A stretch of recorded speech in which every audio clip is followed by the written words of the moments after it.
കർത്താവിന്റെ നിസ്തുല്യമായ നാമം വാഴ്ത്തപ്പെടുമാറാകട്ടെ. ഡാനിയൽ ആൻഡ് റെവലേഷൻ എന്ന വിഷയമാണ് നമ്മൾ തുടർമാനമായി ചിന്തിച്ചുകൊണ്ടിരിക്കുന്നത്.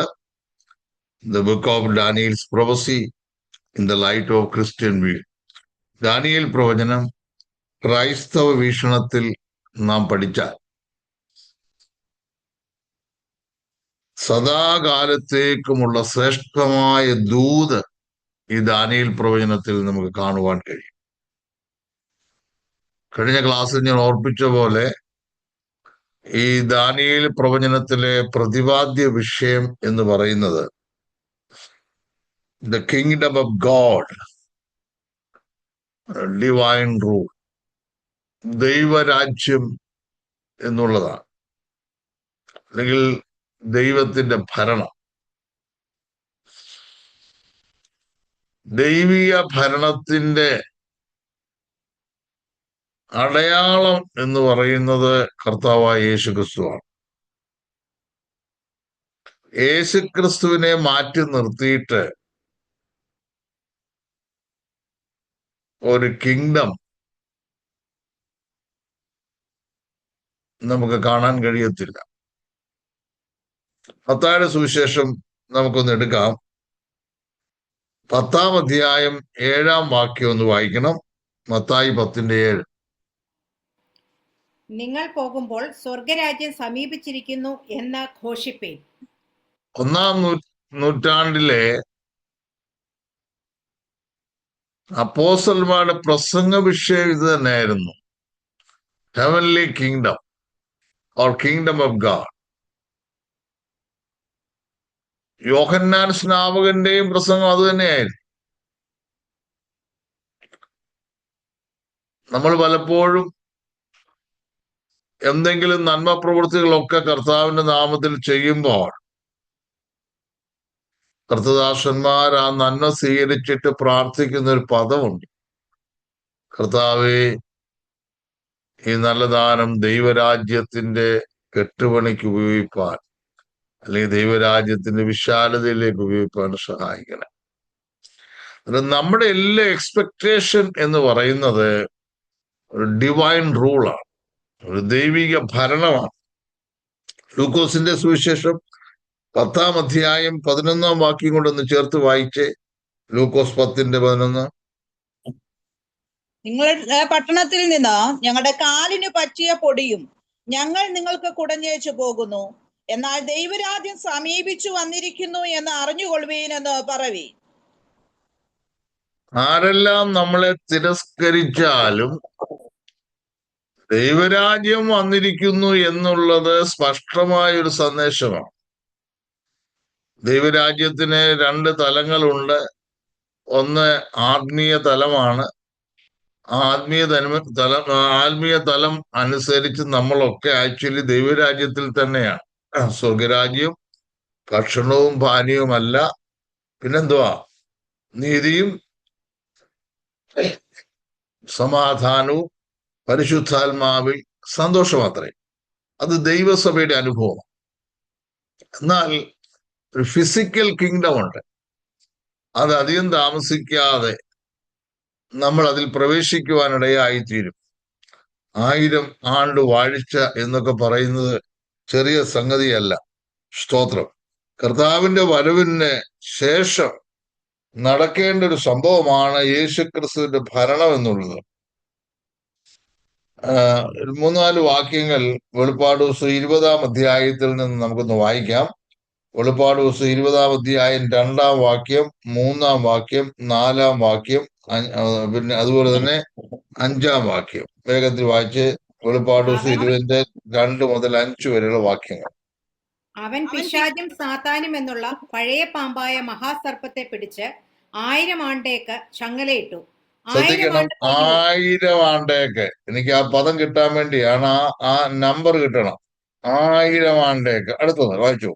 1000 ആണ്ട് കഴിയുവോളം ജാതികളെ വഞ്ചിക്കാതിരിപ്പാൻ അവനെ 1000 ആണ്ട് കഴിയുവോളം ജാതികളെ വഞ്ചിക്കാതിരിപ്പാൻ. അടുത്തത്. അഗാധത്തിൽ തള്ളിയിട്ട് അടച്ചു പൂട്ടുകയും മീതെ മുദ്രയിടുകയും ചെയ്തു. അതിന്റെ ശേഷം അവനെ അല്പകാലത്തേക്ക് അഴിച്ചുവിടേണ്ടതാകുന്നു. 5-ാം വാക്യം, മരിച്ചവരിൽ ശേഷമുള്ളവർ 1000 ആണ്ട് കഴിയുവോളം ജീവിച്ചില്ല. അന്നേരം 1000 ആണ്ടെന്നുള്ള ഒരു സ്പഷ്ടമായ സംഗതിയാണ്. 1000 വർഷത്തിന് പ്രാധാന്യതയുണ്ട്. മില്ലേനിയം എന്ന് നമ്മൾ പറയും, the reign of Jesus Christ.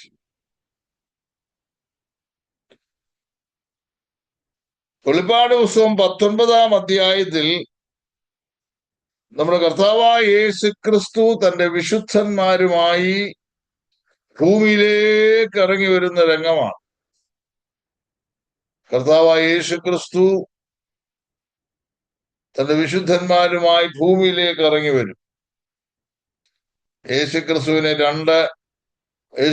വരവിന് 2 ആമുഖങ്ങളുണ്ട്. ഒന്ന്, മധ്യാകാശത്തിൽ വരുന്ന സീക്രട്ട് അഡ്വന്റ് അല്ലെങ്കിൽ രഹസ്യ വരവ്. അത് ദൈവസഭയെ ചേർക്കാൻ വരുന്നതാണ്. അതിനുവേണ്ടിയാണ് ഇപ്പോൾ നമ്മൾ കാത്തിരിക്കുന്നത്.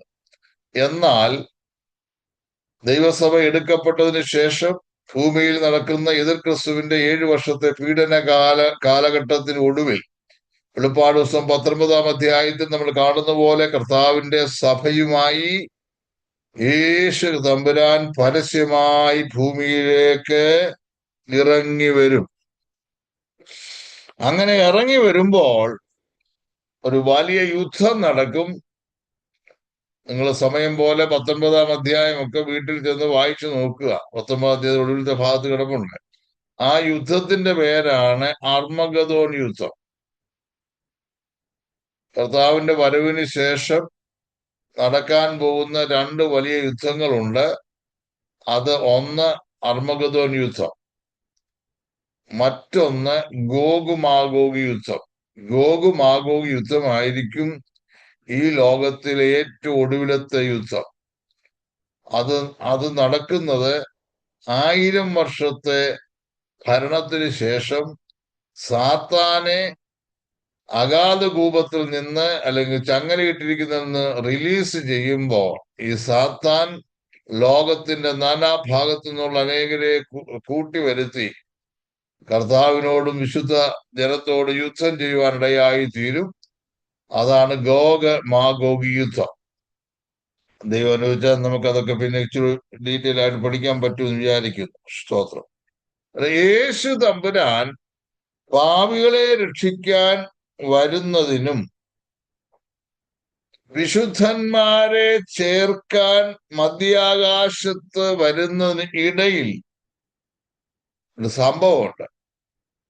അതാണ് ദൈവസഭ എന്ന് പറയുന്നത്. ഒന്നുകൂടെ പറയാം, യേശുക്രിസ്തു പാപികളെ രക്ഷിക്കാൻ ഭൂമിയിലേക്ക് വന്നല്ലോ. അങ്ങനെയാണല്ലോ നമ്മളൊക്കെ രക്ഷിക്കപ്പെടാനിടയായത്, കർത്താവിൽ കൂടെയുള്ള രക്ഷ കിട്ടിയത്. യേശുക്രിസ്തു പാപികളെ രക്ഷിക്കാൻ ഭൂമിയിലേക്ക് വന്നതിനും അതുപോലെ തന്നെ വിശുദ്ധന്മാരെ ചേർക്കാൻ മധ്യാകാശത്ത് വരുന്നതിന് ഇടയിൽ നാം കാണുന്നതാണ് ദൈവസഭ എന്ന് പറയുന്നത്. സഭയും കർത്താവും ഇത് പിരിയാബന്ധമാണ്. ആർക്കും സഭയെയും കർത്താവിനെയും തമ്മിൽ പിരിക്കാൻ കഴിയത്തില്ല.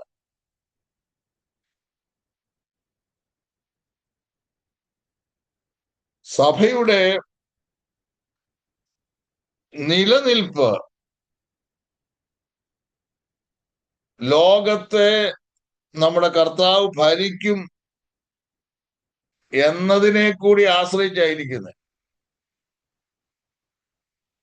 ദൈവസഭ ഇത്ര ശക്തി പ്രാപിക്കാൻ കാരണം ദൈവസഭ ഭൂമിയിൽ വളരാൻ കാരണം ഒരിക്കൽ കർത്താവിനോടൊത്ത് നമ്മളും ഭരണത്തിൽ പങ്കാളികളാകും. ദ കിങ്ഡം ഓഫ് ഗോഡ്, ദൈവരാജ്യം നമ്മുടേതാണ് എന്നുള്ള ചിന്ത നമ്മെ ഭരിക്കുന്നത് കൊണ്ടാണ്.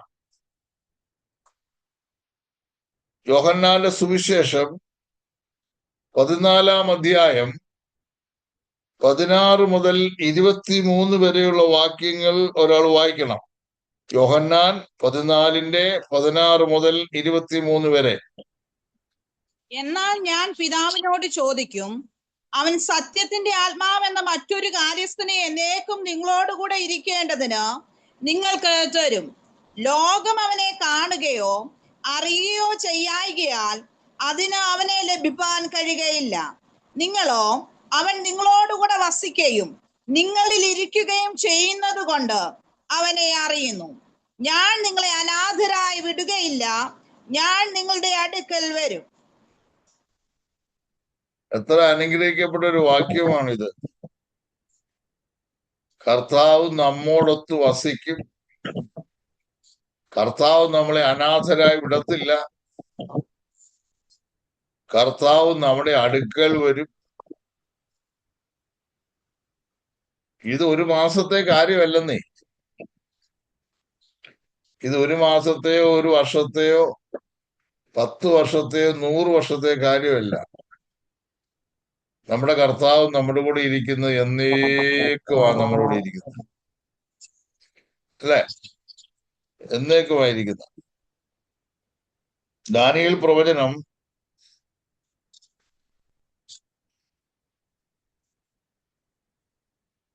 7-ാം അധ്യായം 27 വായിക്കാമോ? ദാനിയേൽ 7:27. പിന്നെ രാജത്വവും ആധിപത്യവും ആകാശത്തിന് കീഴ് എല്ലായിടവുമുള്ള രാജ്യങ്ങളുടെ മഹത്വവും അത്യുന്നതന വിശുദ്ധന്മാരായ ജനത്തിന് ലഭിക്കും. അവന്റെ രാജത്വം നിത്യരാജത്വമാകുന്നു. എല്ലാവരും ചേർന്ന് ഒരു ആമേൻ എന്ന് പറഞ്ഞേ. ചെറിയ കാര്യമല്ല. നമ്മുടെ കേരളത്തിലെ തെരഞ്ഞെടുപ്പ് കഴിഞ്ഞു. അത് 5 വർഷത്തേക്കാ. ലോകത്തിലുള്ള പല തെരഞ്ഞെടുപ്പുകൾക്കും കാലാവധിയുണ്ട്. 3 വർഷം, 4 വർഷം, 5 വർഷം. അല്ലെങ്കിൽ ചിലരുടെയൊക്കെ രാജഭരണമൊക്കെ ഉള്ളിടത്ത് മരണം വരെ. ഇതൊക്കെയാ. എന്നാൽ നമ്മുടെ കർത്താവിന് മരണമില്ലാത്തത് കൊണ്ട്, നമ്മൾ മരണത്തെ ജയിച്ച് കർത്താവിനോട് അനുരൂപപ്പെട്ട് കഴിഞ്ഞതുകൊണ്ട്, സ്തോത്രം, നമ്മളും ആ നിത്യ രാജ്യത്തിൽ പങ്കാളികളാകുവാൻ തക്കോണം ഇടയായിത്തീരും. നമ്മൾ എപ്പോഴും നമ്മുടെ ആത്മീയ ജീവിതം നയിക്കേണ്ടത് ഈ ലോകത്തിലെ താൽക്കാലിക നന്മകളിൽ മാത്രം ഊന്നിക്കൊണ്ടോ ആശ്രയിച്ചുകൊണ്ടോ ആയിരിക്കില്ല. എപ്പോഴും നമ്മള് ഭാവികാലം ഓർത്ത് എന്ത് ചെയ്യണം? നമ്മള് ഭാവികാലം ഓർത്ത് വേണം നമ്മള് മുന്നോട്ട് പോകാൻ. മറന്നു പോകല്ല. സ്തോത്രം. ഞാൻ മുമ്പേ ഓർപ്പിച്ചു, ഈ രാജ്യം സ്ഥാപിക്കാതിരിക്കാനാണ് പിശാച് അവന്റെ മുഴുബലത്തോടെ പ്രവർത്തിക്കുന്നത്. ക്രിസ്തീയ വിശ്വാസത്തിൽ വളരെ പ്രാധാന്യം അർഹിക്കുന്ന ഒരു സംഭവമാണ് തൃത്വം എന്നുള്ളത്. പിതാവ്, പുത്രൻ, പരിശുദ്ധാത്മാവ്. അത് നമ്മുടെ അടിയുറച്ച വിശ്വാസമാണ്. തൃത്വം തിരിച്ചറിഞ്ഞില്ലെങ്കിൽ നമുക്ക് നിത്യത വരെ നഷ്ടപ്പെടാനുള്ള സാധ്യതയുണ്ട്. ചിലർക്ക് തൃത്വം എന്താണെന്ന് അറിയത്തില്ല, അതുകൊണ്ട് അത് ഇതൊക്കെ പറയും. തിരുവചനം നമ്മൾ ശരിയായ നിലയിൽ പഠിച്ചാൽ തൃത്വം എന്നൊരു സത്യം തന്നെയാണുള്ളത്, അല്ലേ? അതുപോലെ തന്നെ ഞാനത് പറയാം. അതുപോലെ തന്നെ പിശാച് നമ്മളോട് പോരാടുന്നതും പിശാചിന്റെ തൃത്വത്തിൽ കൂടാ. നമ്മൾ പിതാവായ ദൈവത്തിൽ വിശ്വസിക്കുന്നു, പുത്രനായ ദൈവത്തിൽ വിശ്വസിക്കുന്നു, പരിശുദ്ധാത്മാവാകുന്ന ദൈവത്തിൽ നമ്മൾ വിശ്വസിക്കുന്നു. ദൈവത്തിന്റെ ഓപ്പോസിറ്റ് സാത്താനാണ്. ദൈവത്തിന് തൃത്വമുള്ളതുപോലെ തന്നെ സാത്താനും തൃത്വമുണ്ട്. വെളിപ്പാട് പുസ്തകത്തിലേക്ക് നമ്മുടെ ശ്രദ്ധ ക്ഷണിക്കുന്നു. വെളിപ്പാട് പുസ്തകം 16-ാം അധ്യായം അതിന്റെ 13-ാം വാക്യം ഒന്ന് വായിച്ചേ. മഹാസർപ്പത്തിന്റെ വായിൽ നിന്നും മൃഗത്തിന്റെ വായിൽ നിന്നും കള്ളപ്രവാചകന്റെ വായിൽ നിന്നും തവളയെ പോലെ 3 അശുദ്ധാത്മാക്കൾ പുറപ്പെടുന്നത് ഞാൻ കണ്ടു. നോക്കണേ, സാത്താന്റെ തൃത്വം മനസ്സിലായോ? എന്തൊക്കെയാണ്? സർപ്പത്തിന്റെ വാൽ, മഹാസർപ്പം, സിമ്പിളായിട്ട് പഠിച്ചു വെച്ചാണ് സാത്താന്റെ തൃത്വം. ദൈവിക തൃത്വം എന്ന് പറഞ്ഞേ, ആരെങ്കിലും ഒന്ന് അൺമ്യൂട്ട് ചെയ്ത് വേഗത്തിൽ പറഞ്ഞേ, ദൈവിക തൃത്വം എന്ന് പറഞ്ഞേ. ഓക്കെ, സാത്താന്റെ തൃത്വം എന്ന് പറഞ്ഞേ, മഹാസർപ്പം, മൃഗം, കള്ളപ്രവാചകൻ. ഒന്ന് പറഞ്ഞേ.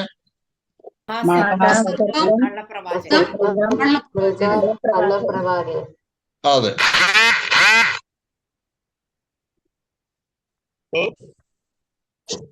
നിങ്ങള് ഡിവൈസ് ഓൺ ചെയ്ത് കാര്യം പറഞ്ഞിട്ട് പിന്നെ നിങ്ങൾ ഓഫ് ചെയ്തോണം കേട്ടോ, അല്ലെങ്കിൽ അപശബ്ദങ്ങളൊക്കെ കേൾക്കും. Okay, come to the subject.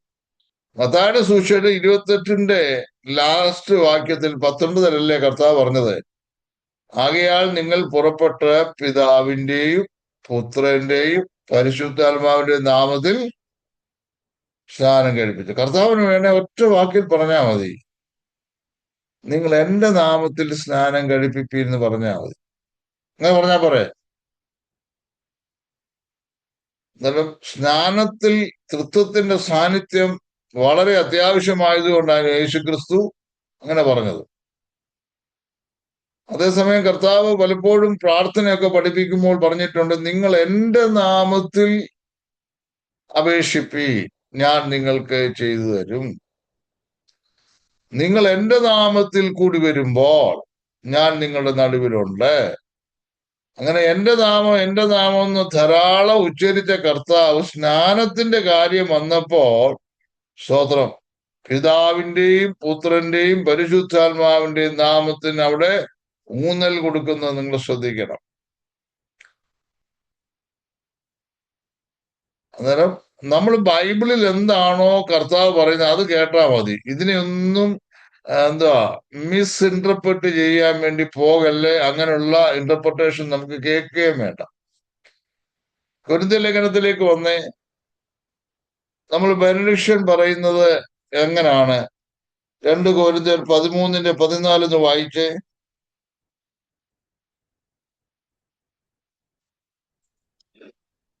കർത്താവായ യേശുവിന്റെ 13:14.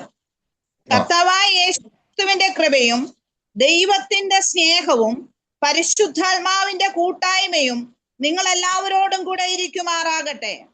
അപ്പോസ്തലനായ പൗലോസും തൃത്വത്തിൽ വിശ്വസിച്ചിരുന്നു.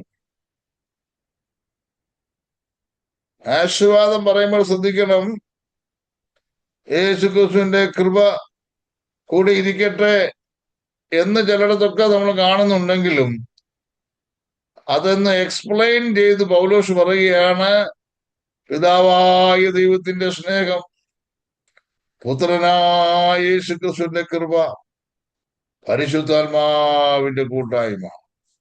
ആശീർവാദത്തിൽ ഇത് മൂന്നും വേണം കേട്ടോ. ഒരാൾക്ക് നമ്മൾ ഒരാശീർവാദം കൊടുക്കുമ്പോൾ, ഒരാൾക്ക് ബെനഡിക്ഷൻ കൊടുക്കുമ്പോൾ,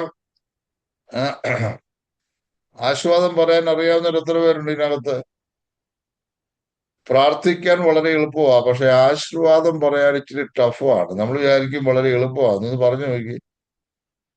പിതാവായ ദൈവത്തിന്റെ സ്നേഹവും പുത്രനായ യേശുക്രിസ്തുവിന്റെ കൃപയും ആശ്വസിപ്പിക്കുന്ന ദൈവത്തിന്റെ കൂട്ടായ്മയും സഹവാസം എപ്പോഴും എല്ലായ്പ്പോഴും നമ്മുടെ കൂടെ ഇരിക്കും. അതെ, അതിപ്പോ സീര സിസ്റ്ററുടെ ശുശ്രൂഷയുടെ തഴക്കവും പരിചയവും കൊണ്ട് അത് മനപ്പാടമാണ്. എന്നാൽ പരിശുദ്ധാത്മാവിന്റെ കൂട്ടായ്മ നമ്മൾ മനസ്സിലാക്കേണ്ടത്, ഒരുപാട് ദൈവദാസന്മാര് തുടക്കത്തിൽ ഇത് തെറ്റിച്ചിട്ടുണ്ട്. ചിലർ ആശീർവാദം പറഞ്ഞാൽ പിന്നെ അത് പ്രാർത്ഥനയായിട്ട് മാറിപ്പോയിട്ടുണ്ട് അല്ലേ? സീനയ്ക്ക് ഓർമ്മ വരുന്നുണ്ട്. ആശീർവാദം പറയുമ്പോൾ അത് എന്ത് ചെയ്യും? അത് പ്രാർത്ഥനയിലേക്ക് അങ്ങ് പോകും. നമ്മൾ പറയുമ്പോൾ ആദ്യം എനിക്കിഷ്ടം നമ്മുടെ കർത്താവിനെ ഒന്ന് എംഫസൈസ് ചെയ്ത് പറയുന്നത്, കർത്താവായ യേശു ക്രിസ്തുവിന്റെ കൃപ. മനസ്സിലായി? നമ്മൾ പുതിയ നിയമ വിശ്വാസികളാണ്. കർത്താവാണ് നമുക്ക് വേണ്ടി കാൽവരി മരിച്ചത്. അന്നേരം ആദ്യം എങ്ങനെ പറഞ്ഞാലും കുഴപ്പമൊന്നുമില്ല കേട്ടോ. എങ്കിലും നമ്മള് ആശീർവാദം പറയുമ്പോ കർത്താവായ യേശുക്രിസ്തുവിന്റെ കൃപ, പിതാവായ ദൈവത്തിന്റെ സ്നേഹം, പരിശുദ്ധാത്മാവിന്റെ കൂട്ടായ്മ, നമുക്കത് പഠിച്ചു വെച്ചു. അത് നന്നായിരിക്കും. ഇത് മൂന്നും വേണം നമ്മൾ എന്ത് ചെയ്യാൻ, പറയാൻ. ഗുഡ്. പഴയ നിയമ വിശുദ്ധന്മാരും പുതിയ നിയമ വിശുദ്ധന്മാരും വരുവാൻ പോകുന്ന ദൈവരാജ്യത്തിൽ അല്ലെങ്കിൽ ഭൂമിയിലെ അക്ഷരീയ ദൈവരാജ്യത്തിൽ അവരുണ്ടായിരിക്കും. ദാനിയേൽ പ്രവചനമൊക്കെ പ്രധാനമായി പഴയ നിയമ വിശുദ്ധന്മാരെ കൂടെ ഉൾപ്പെടുത്തിയിട്ടുള്ള ഒരു പ്രവചന ഗ്രന്ഥമാണ്.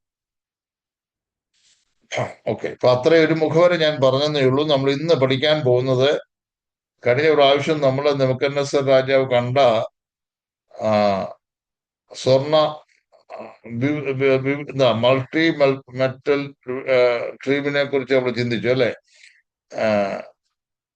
തല തങ്കം കൊണ്ടും പിന്നെ നെഞ്ചും കൈയും വെള്ളി കൊണ്ടും അരയും വയറും താമ്രം കൊണ്ടും പിന്നെ കാൽ തൊട ഇരുമ്പ് കൊണ്ടും കാൽ പാതി ഇരുമ്പും കളിമണ്ണും കൊണ്ട് ഉള്ള ഒരു ബിംബത്തെ നെബൂഖദ്നേസർ രാജാവ് കണ്ടു.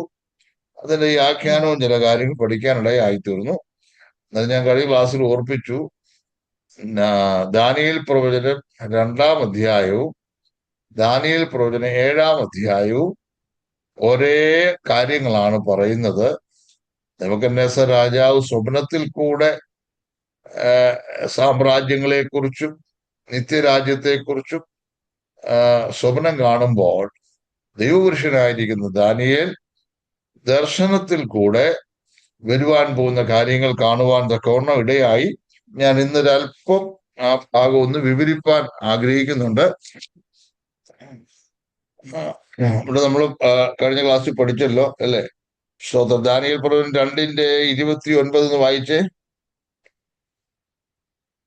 മൾട്ടി മെറ്റൽ സ്റ്റാച്യുവിനെ കുറിച്ച് കാണാൻ കഴിയും. ദാനിയേൽ 2:29 വായിച്ചേ.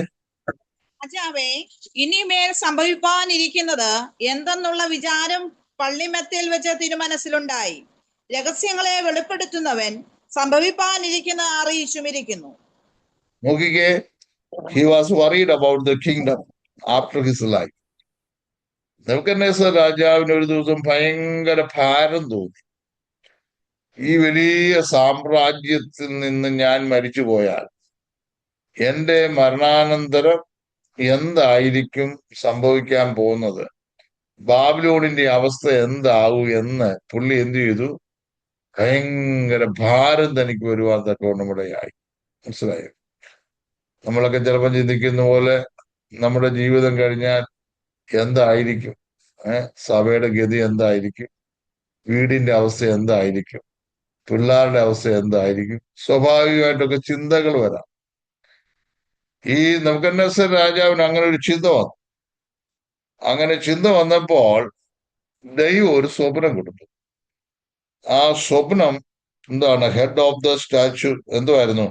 ഫൈൻ ഗോൾഡ്, തങ്കം കൊണ്ടുള്ള തലയുള്ള ഒരു ബിംബത്തെ ദൈവം കാണിച്ചു. എന്താണത്? It indicates the kingdom of Babylon. ബാബിലോണിനെയാണ് ഈ തങ്കം റെപ്രസെന്റ് ചെയ്യുന്നത്. ഈ ബിംബത്തിന്റെ തല നമുക്കറിയാം, ഏത് മനുഷ്യന്റെയും ഏത് മൃഗത്തിന്റെയും ഏത് ജീവിയുടെയും തല ഭയങ്കര പ്രാധാന്യമുള്ളതാണ്. അന്നേരം വളരെ പ്രാധാന്യമുള്ള ഒരു സാമ്രാജ്യമായിരുന്നു ബാബിലോണിയ സാമ്രാജ്യം. BC 625 മുതൽ 538 വരെയുള്ള കാലം. BC 525 മുതൽ 538 വരെ. BC ക്രിസ്തുവിന് മുമ്പുള്ള വർഷം താഴോട്ടാണ് എണ്ണുന്നത്, മുകളിലോട്ടല്ല. മനസ്സിലായോ? AD അല്ലെങ്കിൽ ക്രിസ്തുവിന് ശേഷമുള്ള വർഷങ്ങളാണ് മുമ്പോട്ട് എണ്ണുന്നത്. നമ്മൾ എണ്ണുന്ന പോലല്ല പുരാതന കാലഘട്ടങ്ങളിൽ ആൾക്കാർ എണ്ണുന്നത്, കീപ്പോട്ടാണ് എണ്ണിക്കൊണ്ടിരുന്നത്. BC 625 മുതൽ BC 538 വരെയുള്ള കാലഘട്ടമായിരുന്നു ബാബിലോണിയ സാമ്രാജ്യത്തിന്റെ കാലഘട്ടം. നമുക്കറിയാം, ലോകങ്ങളിൽ ഏറ്റവും വിലപിടിപ്പുള്ളതാണ് തങ്കം. ലോകരാഷ്ട്രങ്ങളിൽ ഏറ്റവും ഉന്നതമായ സ്ഥാനം ഈ സാമ്രാജ്യത്തിന് ഉണ്ടായിരുന്നു. ഇവരുടെ ഭരണം ഏകാധിപത്യ ഭരണമായിരുന്നു, രാജഭരണമായിരുന്നു. മനസ്സിലായോ? ജനാധിപത്യ ഭരണമല്ല, ഏകാധിപത്യ ഭരണമായിരുന്നു. ഇതിന്റെ ഒരു ആത്മീയ അർത്ഥം കൂടെ ഞാൻ അങ്ങ് പറഞ്ഞുവിടാം.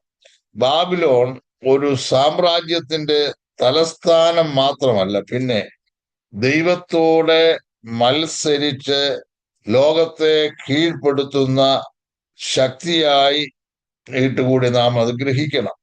നമുക്ക് ഉൽപ്പത്തി പുസ്തകം 11-ാം അധ്യായം അതിന്റെ 9 വരെയുള്ള വാക്യങ്ങൾ പഠിക്കുമ്പോൾ ദൈവത്തോടെ മത്സരിച്ച നിവാസികളായിരുന്നു ബാബിലോൺ നിവാസികൾ എന്ന് കാണുവാൻ തക്കവണ്ണം ഇടയായിത്തീരും.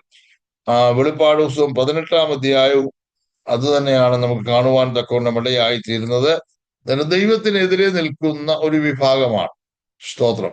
അത് ഇന്നത്തെ നിലയിൽ നമ്മൾ ചിന്തിക്കുകയാണെങ്കിൽ ബാബിലോണിയ മതം, ബാബിലോണിയ ആരാധന, ബാബിലോണിയ സംസ്കാരം എല്ലാം ദൈവത്തിന് എതിരെയുള്ളതാണ്. എല്ലാം ദൈവത്തോട് വെല്ലുവിളിക്കുന്നതിന് തുല്യമാണ്. മനസ്സിലായോ? ബാബിലോണിയ ആരാധന എന്നൊക്കെ പറഞ്ഞാൽ അന്യാരാധനയാണ്. ഈ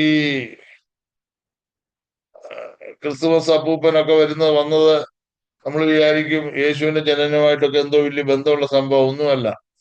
ഇതെല്ലാം ബാബിലോണിയ മതത്തിൽ നിന്ന് വന്നിരിക്കുന്ന കാര്യമാണ്. അതുപോലെ തന്നെ ഈസ്റ്റർ എന്ന വാക്കിന്റെ അർത്ഥം, ഈസ്റ്റർ എന്ന് പറഞ്ഞാൽ നമ്മൾ പെട്ടെന്ന് ഒരു യേശു ഉയർത്ത ദിവസമാണ്. ഈസ്റ്റർ എന്ന് പറഞ്ഞാൽ പുനരുത്ഥാനവും നല്ല അർത്ഥം. ഇന്നത്തെ മോഡേൺ ഡിക്ഷണറിയിലൊക്കെ അങ്ങനെ എഴുതി വെച്ചിട്ടുണ്ട്. കാരണം ജനത്തിന്റെ മനസ്സിൽ അതായതുകൊണ്ട് അങ്ങനെ എഴുതി വെച്ചേക്കുക.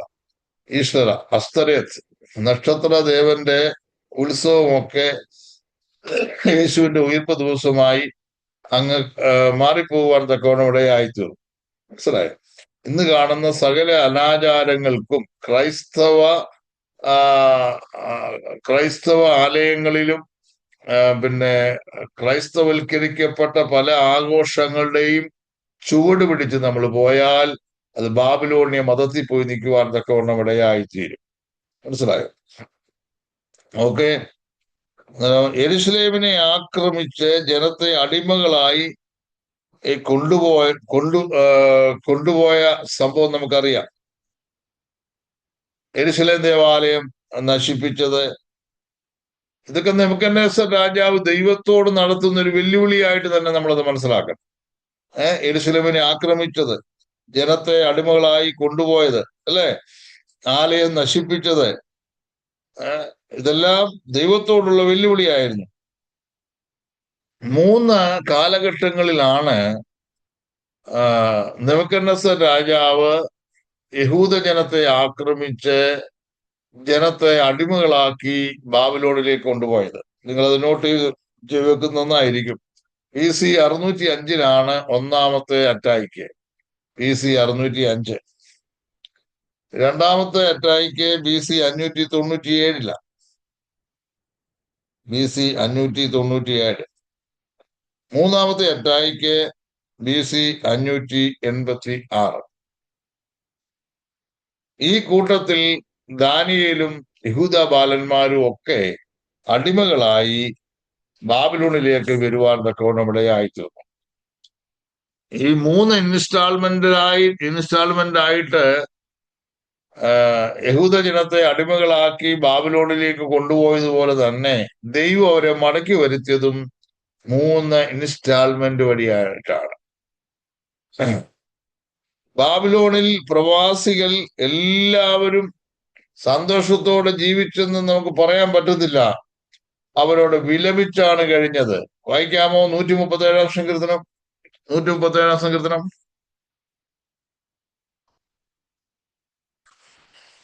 ബാബേൽ നദികളുടെ തീരത്ത് ഞങ്ങൾ ഇരുന്നു, സീയോനെ ഓർത്തപ്പോൾ ഞങ്ങൾ കരഞ്ഞു. അതിന്റെ നടുവിലെ അലരി വൃക്ഷങ്ങളിന്മേൽ ഞങ്ങൾ ഞങ്ങളുടെ കിന്നരങ്ങളെ തൂക്കിയിട്ടു. ഞങ്ങളെ ബദ്ധരാക്കി കൊണ്ടുപോയവർ സിയോൻ ഗീതങ്ങളിൽ ഒന്ന് ചൊല്ലുവീൻ എന്ന് പറഞ്ഞ ഗീതങ്ങളെയും ഞങ്ങളെ പീഡിപ്പിച്ചവർ സന്തോഷത്തെയും ഞങ്ങളോട് ചോദിച്ചു. ഞങ്ങൾ യഹോവയുടെ ഗീതം അന്യദേശത്ത് പാടുന്നത് എങ്ങനെ? യെരൂശലേമേ, നിന്നെ ഞാൻ മറക്കുന്നു എങ്കിൽ എന്റെ വലം കൈ മറന്നു പോകട്ടെ. നിന്നെ ഞാൻ ഓർക്കാതെ പോയാൽ, യെരൂശലേമിനെ എന്റെ മുഖ്യ സന്തോഷത്തെക്കാൾ വിലമതിക്കാതെ പോയാൽ എന്റെ നാവ് അണ്ണാക്കിനോട് പറ്റിപ്പോകട്ടെ. ഇടിച്ചു കളവീൻ, അടിസ്ഥാനം വരെ അതിനെ ഇടിച്ചു കളവീൻ എന്നിങ്ങനെ പറഞ്ഞ ഏദോമ്യർക്കായി യഹോവേ, യെരൂശലേമിന്റെ നാൾ ഓർക്കേണമേ. നാശം അടുത്തിരിക്കുന്ന ബാബേൽ പുത്രിയെ, നീ ഞങ്ങളോട് ചെയ്തതുപോലെ നിന്നോട് ചെയ്യുന്നവൻ ഭാഗ്യവാൻ. നിന്റെ കുഞ്ഞുങ്ങളെ പിടിച്ച് പാറമേൽ അടിച്ചു കളയുന്നവൻ ഭാഗ്യവാൻ. നോക്കണം, ബാബിലോണിൽ യഹൂദജനം വന്ന് അവരൊത്തിരി വിലപിച്ചും കരഞ്ഞും.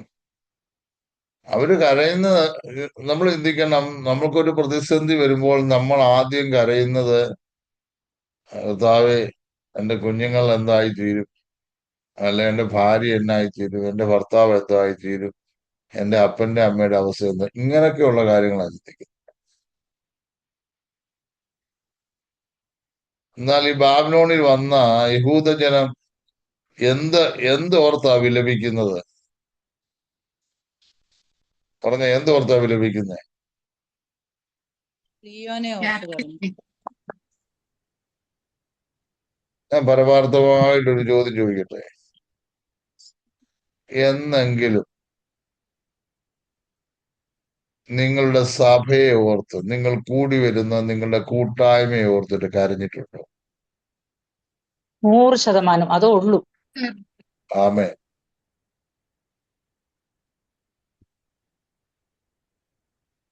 നമുക്ക് കരയാനും നമുക്ക് സങ്കടപ്പെടാനും ദൈവീയ വിഷയങ്ങൾ മാത്രമേ ഉള്ളൂ. നോക്കിയേ, ഇപ്പം സീനയൊക്കെ അനുഭവത്തിൽ നിന്നാ പറയുന്നത്, അനുഗ്രഹിക്കപ്പെട്ട ഒരു ചർച്ച് ജനം കൂടി വരാൻ കഴിയാതെ വണ്ണം ബന്ധിക്കപ്പെട്ട ഒരു സാഹചര്യമായിപ്പോയി. ഇവിടെ പറയുകയാണ്, ഞങ്ങളുടെ കിന്നരങ്ങളെ, സംഗീത ഉപകരണങ്ങളെ ഒക്കെ അലരി വൃക്ഷത്തിൽ തൂക്കിയിട്ടിരിക്കുക. അതെടുത്തൊന്ന് പാടാൻ പറ്റുന്നില്ല. മനസ്സിലായോ? സിയോൻ ഗീതങ്ങളിൽ ഒന്ന് നിങ്ങൾ ചൊല്ലുവീൻ എന്ന് ശത്രു പറയും, പക്ഷെ പറ്റുന്നില്ല. ശത്രു കളിയാക്കി പറയുക. നമുക്ക് ഈ ദിവസങ്ങളിൽ കർത്തൃവേല ചെയ്യുന്നവരെ ഓർത്ത് പ്രാർത്ഥിക്കാം, ദൈവസഭകളെ ഓർത്ത് പ്രാർത്ഥിക്കാം, സുവിശേഷ വേലയെ ഓർത്ത് നമ്മൾ സ്തോത്രം ചെയ്യാം. മനസ്സിലായോ? ഈ 137 സങ്കീർത്തനത്തിൽ യെരൂശലേമിനെ അവർക്ക് മറക്കാൻ കഴിയുന്നില്ല, ആലയത്തെ അവർക്ക് മറക്കാൻ കഴിയുന്നില്ല. മനസ്സിലായോ? ഇവരാരും അവരുടെ വീട്ടുകാര്യമല്ല പറയുന്നത്. അത് ഈ അടിമകളായി പിടിച്ചുകൊണ്ട് പോയവര് മാത്രമല്ല. നമ്മൾ 63 സങ്കീർത്തനം വായിക്കുമ്പോൾ, ദൈവമേ നീ എന്റെ ദൈവം, അധികാലത്തെ ഞാൻ നിന്നെ അന്വേഷിക്കുന്നു, വെള്ളമില്ലാതെ ഉണങ്ങി വരണ ദേശത്ത് എന്റെ ഉള്ളം നിനക്കായി ദാഹിക്കുന്നു. നോക്കിക്കേ, ആഹാരത്തെക്കാൾ വെള്ളത്തിനേക്കാൾ ഒരു ദാഹം, വിശപ്പ് ദൈവിക വിഷയത്തിൽ. നമ്മൾ എളുപ്പം പറയും, മുമ്പേ അവന്റെ രാജ്യവും നീതിയും അന്വേഷിപ്പി.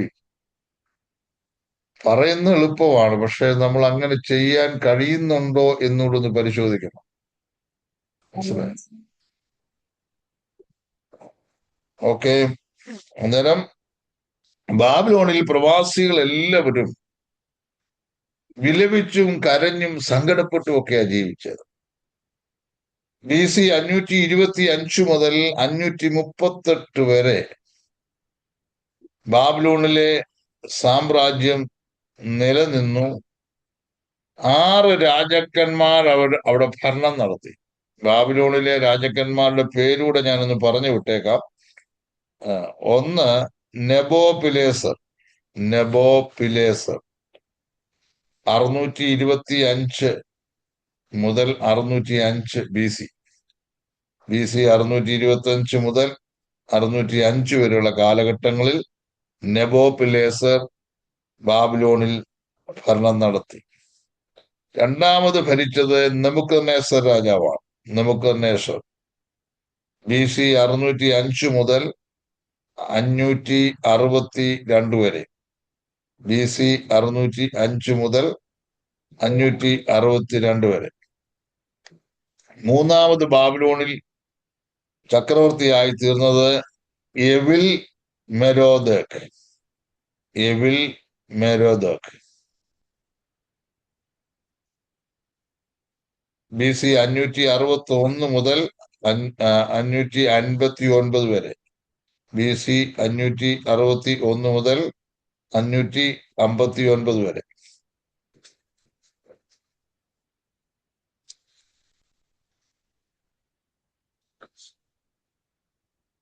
നാലാമത് നെരിഗ്ലിസാർ. നെരിഗ്ലിസാർ എന്ന ചക്രവർത്തിയാണ്. BC 559 മുതൽ 556 വരെ.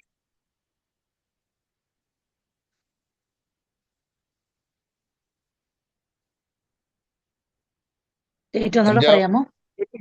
559 മുതൽ 556 വരെ.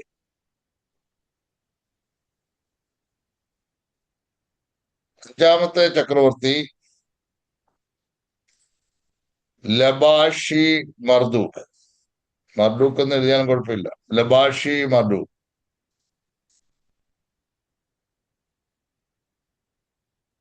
BC 556 മുതൽ 540 വരെ. ലബാഷി മർദൂക്ക് BC 556 മുതൽ 540. നിങ്ങൾക്ക് പറയാമോ ബാബിലോണിലെ അവസാനത്തെ രാജാവിന്റെ പേര് പറയാമോ?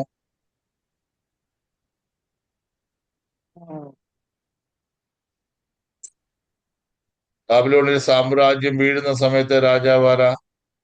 ദാനിയേൽ. ദാനിയേൽ രാജാവല്ലേ? ദാര്യാവേശാണ്. ദാരിയാവേശ് പിന്നെ വേറെ രാജ്യത്തിലെ രാജാവാണ്.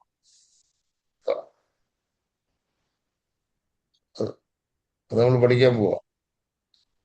ഈ 1000 നമ്മൾ ഈ ഭാഗങ്ങൾക്ക് പഠിക്കണം. 1000 മഹത്തുക്കൾക്ക് ഒരു വിരുന്നൊരുക്കിയ രാജാവ് ഉണ്ടായിരുന്നു. വേറെ അറിയാവോ?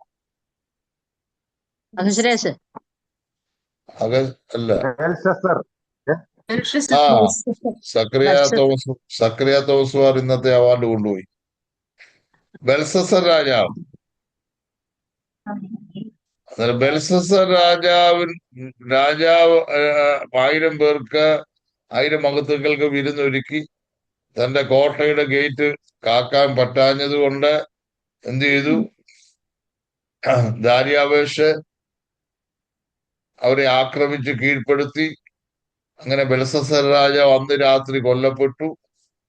മേദ്യനായ ദാരിയാവേശ് ഭരണം കയ്യിലാക്കി.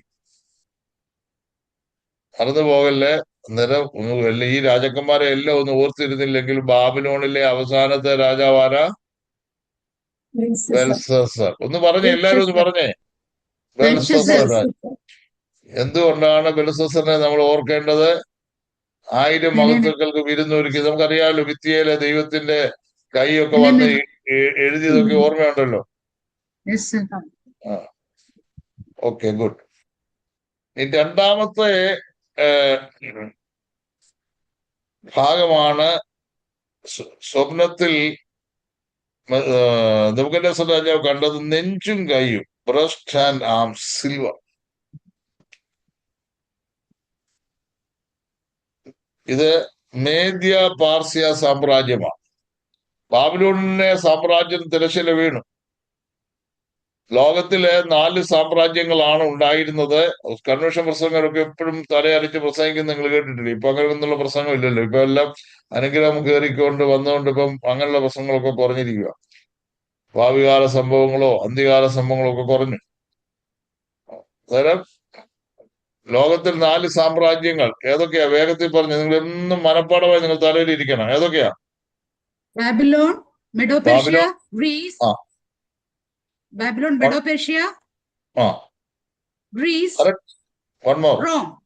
റോം. Rome. റോമൻ സാമ്രാജ്യം. Okay, excellent, good. അന്നേരം മേദ്യ പാർശ്യ സാമ്രാജ്യം. ആ മേദ്യ പാർശ്യ സാമ്രാജ്യം ആണ് ഈ നെഞ്ചും കൈയും വെള്ളി കൊണ്ടുള്ളതാണ് എന്ന് നെബൂഖദ്നേസർ രാജാവ് കണ്ട സാമ്രാജ്യം. രണ്ട് കൈകളും രണ്ട് രാജ്യങ്ങളെ കുറിക്കുന്നു. അതായത് മേദ്യയും പാർശ്യരും സംയുക്തമായി ഭരണം നടത്തിയ സാമ്രാജ്യമാണ് മേദ്യ പേർഷ്യ സാമ്രാജ്യം. ദാനിയേൽ പ്രവചനം 5:31 വായിക്കാം. ദാനിയേൽ 5:31.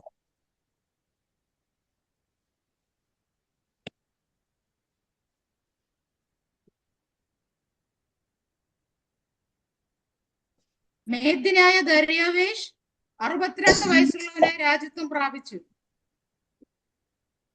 അന്നേരം ദാര്യാവേഷ് ബെൽസസർ രാജാവ് കൊല്ലപ്പെട്ടപ്പോൾ 62 വയസ്സുള്ള മേദ്യനായ ദാര്യാവേഷ് ബാബിലോണിനെ കീഴ്പ്പെടുത്തി ഭരണം ഏറ്റെടുത്തു. നമുക്കറിയാം, ഇടത്ത് കൈയേക്കാൾ, എല്ലാവർക്കും അല്ല, ചിലർക്കൊക്കെ ഇടത്ത് കൈയേക്കാൾ ശക്തി വലത്ത് കൈക്കാം. എനിക്ക് ഇടത്ത് കൈയേക്കാൾ കൂടുതൽ വലത്ത് കൈ, ചിലര് ഇടത്ത് കൈക്കാം, ചിലർക്ക് ശക്തി എന്ന് പറഞ്ഞ പോലെ മേദ്യരേക്കാൾ പേർഷ്യക്കായിരുന്നു ശക്തി കൂടുതൽ. മേദ്യരേക്കാൾ പേർഷ്യക്കായിരുന്നു ശക്തി. പേർഷ്യ എന്ന് പറയുന്നത് ഇപ്പോ ഇറാനെ കാണിക്കുന്നതാണ്. പഴയ കാലത്ത് പേർഷ്യ എന്നാണ് സംബോധന ചെയ്തിരുന്നത്. നോക്കിക്കേ, മേദ്യനായ രാജാവേഷ് ഭരണം ഏറ്റെടുത്തപ്പോൾ അവന്റെ രാജ്യത്തെ 127 സംസ്ഥാനങ്ങളായിട്ട് തിരിച്ചു. 127 സ്റ്റേറ്റ്സ്. ദാനിയേൽ 6:1 വായിക്കാം. ദാനിയേൽ 6:1. രാജ്യമൊക്കെ ഭരിക്കേണ്ടതിന് രാജ്യത്തിന്മേൽ 120 പ്രധാന ദേശാധിപതികളെ അവരുടെ മേൽ 3 അധ്യക്ഷന്മാരെ നിയമിപ്പാൻ ദാര്യാവേശിന് ഇഷ്ടം തോന്നി. ഈ മൂവരിൽ ദാനിയേൽ ഒരുവനായിരുന്നു. രാജാവിന് നഷ്ടം വരാൻ എത്ര ഇതായിട്ടാ തിരിച്ചത്? 20 പ്രധാന 120 120 സംസ്ഥാനങ്ങളായിട്ടല്ലേ? 120 പ്രധാന ദേശാധിപതികൾ. അന്നേരം 127 അല്ല, സോറി, 120 സ്റ്റേറ്റ് ആയിട്ട് തിരിച്ചു. ദാനിയേൽ 6:1 വായിച്ചത്. ദാനിയേലിനെ സിംഹക്കുഴിയിൽ ഇട്ടതിന് ശേഷം ദൈവം ദാനിയേലിനോട് കരുണ ചെയ്ത് അവനെ വിടുവിക്കുവാനിടയായി തീർന്നു. അങ്ങനെ വിടുതൽ കിട്ടിയപ്പോൾ ഈ ദാര്യാവേശ് രാജാവിനെ യഹൂദന്മാരോട് ഒത്തിരി മമതയുണ്ടാകുവാനിടയായി തീർന്നു. കാരണം യഹൂദന്മാരുടെ ദൈവം ദാനിയേലിനെ സിംഹത്തിന്റെ ഗുഹയിൽ രക്ഷിപ്പാനിടയായി തീർന്നു. അങ്ങനെ രാജ്യമെമ്പാടും യഹോവയായ ദൈവത്തിന്റെ പ്രസക്തി വർദ്ധിക്കുവാൻ തക്കവണ്ണം ഇടയായി തീർന്നു. ദാര്യാവേശിന്റെ പിൻഗാമിയായിട്ട് വന്ന രാജാവാണ് കോരശ് രാജാവ്. ദാനിയേൽ 6:28 വായിക്കാം. ദാനിയേൽ 6:28. എന്നാൽ ദാനിയേൽ ദാര്യാവേശിന്റെ വാഴ്ചയിലും പാർസി രാജാവായ കോരശിന്റെ വാഴ്ചയിലും ശുഭപ്പെട്ടിരുന്നു. ഒന്നുകൂടെ വായിച്ചേ, എല്ലാവരും ശ്രദ്ധിക്കണേ. എന്നാൽ ദാനിയേൽ ദാര്യാവേശിന്റെ വാഴ്ചയിലും പാർസി രാജാവായ കോരശിന്റെ വാഴ്ചയിലും ശുഭപ്പെട്ടിരുന്നു. വാസ്തവത്തിൽ ദാനിയേൽ ബാബിലോണിൽ അടിമയായി ചെന്നു. ആ കാലഘട്ടമൊക്കെ നമ്മൾ പഠിച്ചാൽ ധാരാളം രാജാക്കന്മാർ ഭരിച്ചു. ആ രാജാക്കന്മാരുടെ കാലത്തൊക്കെ ഈ രാജാക്കന്മാര് നാട് നീങ്ങി കൊല്ലപ്പെട്ടു, ഒക്കെ ശരിയാണ്. രാജ്യങ്ങൾ പോലും മാറി. ബാബിലോണിയ സാമ്രാജ്യം അവസാനിക്കുന്നു. മേദ്യ പേർഷ്യ സാമ്രാജ്യം നിലവിൽ വരുന്നു. പക്ഷെ ഈ കാലത്തൊക്കെയും ദാനിയേൽ ശുഭപ്പെട്ടിരുന്നു എന്ന് നമ്മൾ വായിക്കും. എന്തുകൊണ്ടാണ് ദാനിയേൽ ശുഭപ്പെട്ടിരുന്നത്? ഉത്കൃഷ്ട മനുഷ്യന് ദാനിയേലിന്റെ ജീവിതം നമ്മുടെ ജീവിതത്തിൽ ഒരു ലെസണായിട്ട് മാറണം. ഒന്നാമത്, ദാനിയേൽ വിശുദ്ധനായ ഒരു മനുഷ്യനായിരുന്നു. ഭക്ഷണ കാര്യങ്ങളിൽ പോലും വേർപാട് പാലിക്കേണ്ട ഇടങ്ങളിൽ വേർപാട് കാത്തു സൂക്ഷിച്ചൊരു മനുഷ്യനാണ്. രണ്ടാമത്, ദാനിയേൽ കൃത്യനിഷ്ഠയോടുകൂടെ ദിവസം 3 നേരം പ്രാർത്ഥിച്ചു. 3 നേരത്തെ പ്രാർത്ഥന മാത്രമല്ല, 21 ദിവസമൊക്കെ ഉപവസിക്കാൻ ദാനിയേലിന് യാതൊരു മടിയില്ലായിരുന്നു. പ്രതിസന്ധികളൊക്കെ വന്നപ്പോൾ ചന്ദ്രക്ക് മേശക്ക് അഭേന്ദ്രഗോവനെയൊക്കെ കൂട്ടി ഒരുമിച്ച് യഹോവയോട് യാചിച്ചു. രാജാവ് കണ്ട സ്വപ്നവും അതിന്റെ അർത്ഥവും അറിയിച്ചില്ലെങ്കിൽ വിദ്വാൻമാരെല്ലാവരും കൊല്ലപ്പെടും. ആ നിർണായക ഘട്ടത്തിൽ കൂട്ടുകാരൊത്ത് ദൈവത്തോട് പ്രാർത്ഥിപ്പാനിടയായി. അന്നേരം പ്രാർത്ഥിക്കുന്ന ഒരു മനുഷ്യനായിരുന്നു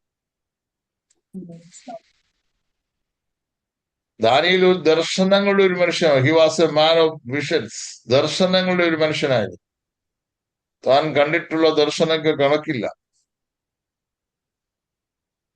ദാനിയേലിന്റെ ദർശനമൊക്കെ ദൈവരാജ്യത്തെക്കുറിച്ചും ക്രിസ്തുവിനെ കുറിച്ചും വരുവാനുള്ള സംഭവങ്ങളെ കുറിച്ചൊക്കെ ഉള്ള കാര്യമായിരുന്നു. അതുകൊണ്ടാണ് സകല പ്രവചനങ്ങളുടെയും താക്കോൽ ദാനിയേൽ ആണെന്നുള്ള പറയാനുള്ള കാരണം.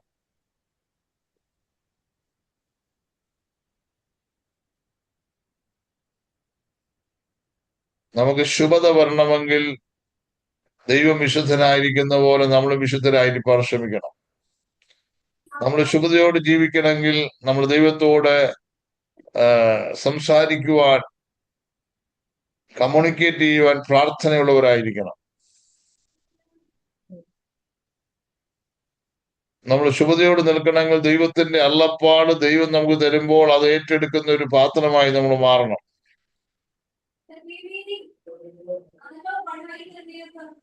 ദാനിയേല് വിശ്വസ്തനായ ഒരു മനുഷ്യനായിരുന്നു. ആരായിരുന്നു? വിശ്വസ്തനായ ഒരു മനുഷ്യനായിരുന്നു.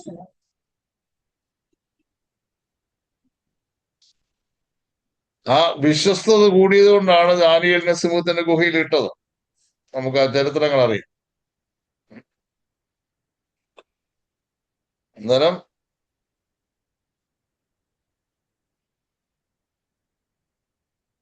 മൂന്നാമത്തെ സാമ്രാജ്യം വയറും അരയും, ബ്രാസ്, താമ്രം കൊണ്ടുള്ളത്,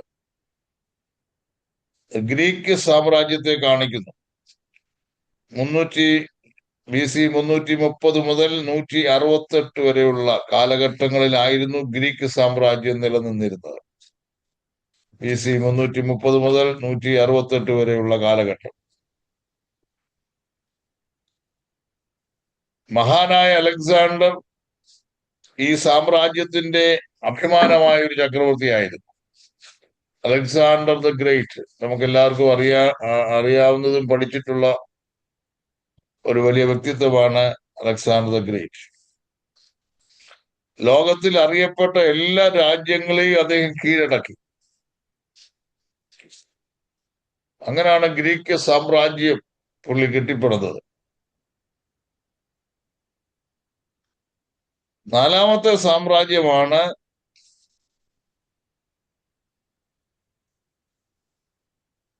ഇരുമ്പ്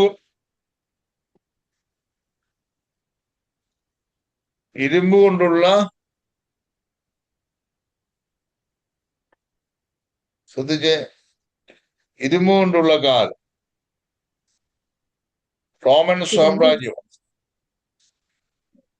ലാസ്റ്റ് ലോകത്തിലെ നാലാമത്തെ സാമ്രാജ്യമാണ് റോമൻ സാമ്രാജ്യം. BC 168 അത് ആരംഭിച്ച് നമുക്കറിയാവുന്ന പോലെ BC ഏതാണ്ട് 363 വരെ നീണ്ടു നിന്നു. കുസ്തന്തീനോസ് ചക്രവർത്തിയുടെ മരണത്തോടുകൂടെ ഈ റോമൻ സാമ്രാജ്യം 3ആയിട്ട് വിഭജിക്കപ്പെട്ടെങ്കിലും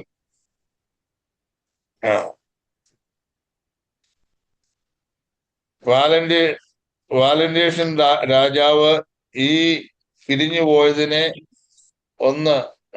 രണ്ടാക്കി ഈസ്റ്റ് റീജിയനും വെസ്റ്റ് റീജിയനുമായിട്ട് അത് നിലവിൽ വരുവാനിടയായി. അങ്ങനെ റോമൻ സാമ്രാജ്യം രണ്ടായിട്ട് പിരിഞ്ഞു പോകാൻ തക്കവണ്ണം ഇടയായിത്തീർന്നു.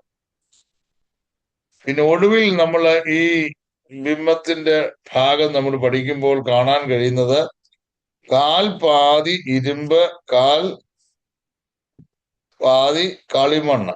കണ്ടോ? എന്നാൽ ഇരുമ്പും കളിമണ്ണും ചേർന്നുള്ള ഒരു ഭരണം. വാസ്തവത്തിൽ തുടങ്ങുന്നത് എവിടുന്നാ? തങ്കത്തിൽ നിന്ന് തുടങ്ങിയ ഭരണം അത് വെള്ളിയിലേക്ക് വന്നു, അതിന്റെ ശക്തി കുറഞ്ഞ കണ്ടോ. പിന്നെ താമ്രത്തിലേക്ക് വന്നു, പിന്നെ ഇരുമ്പിലേക്ക് വന്നു. ഇപ്പൊ നിലനിൽക്കുന്നത് കളിമണ്ണില.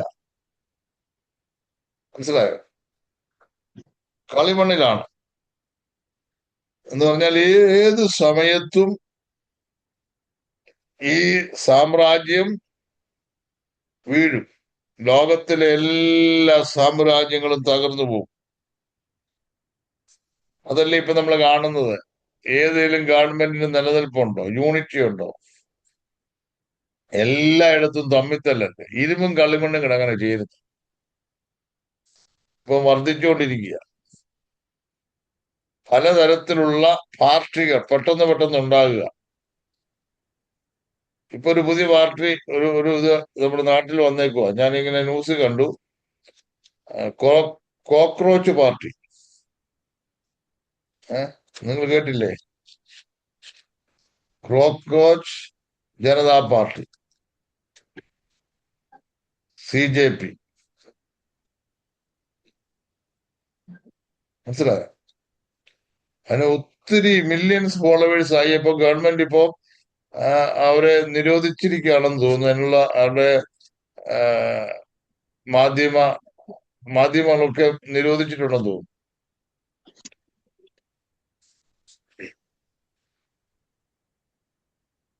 ഇങ്ങനെ ഇരിക്കുമ്പോഴാണ് കൈ തൊടാതെ ഒരു കല്ല് വന്നത്.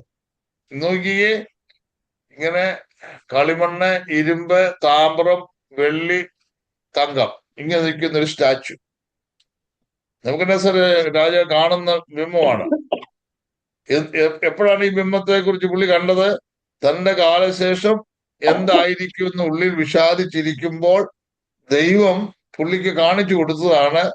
കുഞ്ഞെ, നീ നോക്കിക്കോ, നിന്റെ കാലശേഷം രാജ്യം മേദ്യ പേർഷ്യയായിട്ട് മാറും, പിന്നെ അത് ഗ്രീസായിട്ട് മാറും, പിന്നെ അത് റോമായിട്ട് മാറും. ഒടുവില് കൈ തൊടാതെ ഒരു കല്ല് വന്ന് ഈ ബിംബത്തെ എന്ത് ചെയ്യും? ആ ഭാഗം എടുത്തവരൊന്ന് വായിച്ചേ. ദാനിയേൽ പ്രവചനം 2-ാം അധ്യായം അതിന്റെ ഒടുവിലത്തെ ഭാഗം നോക്കിയേ.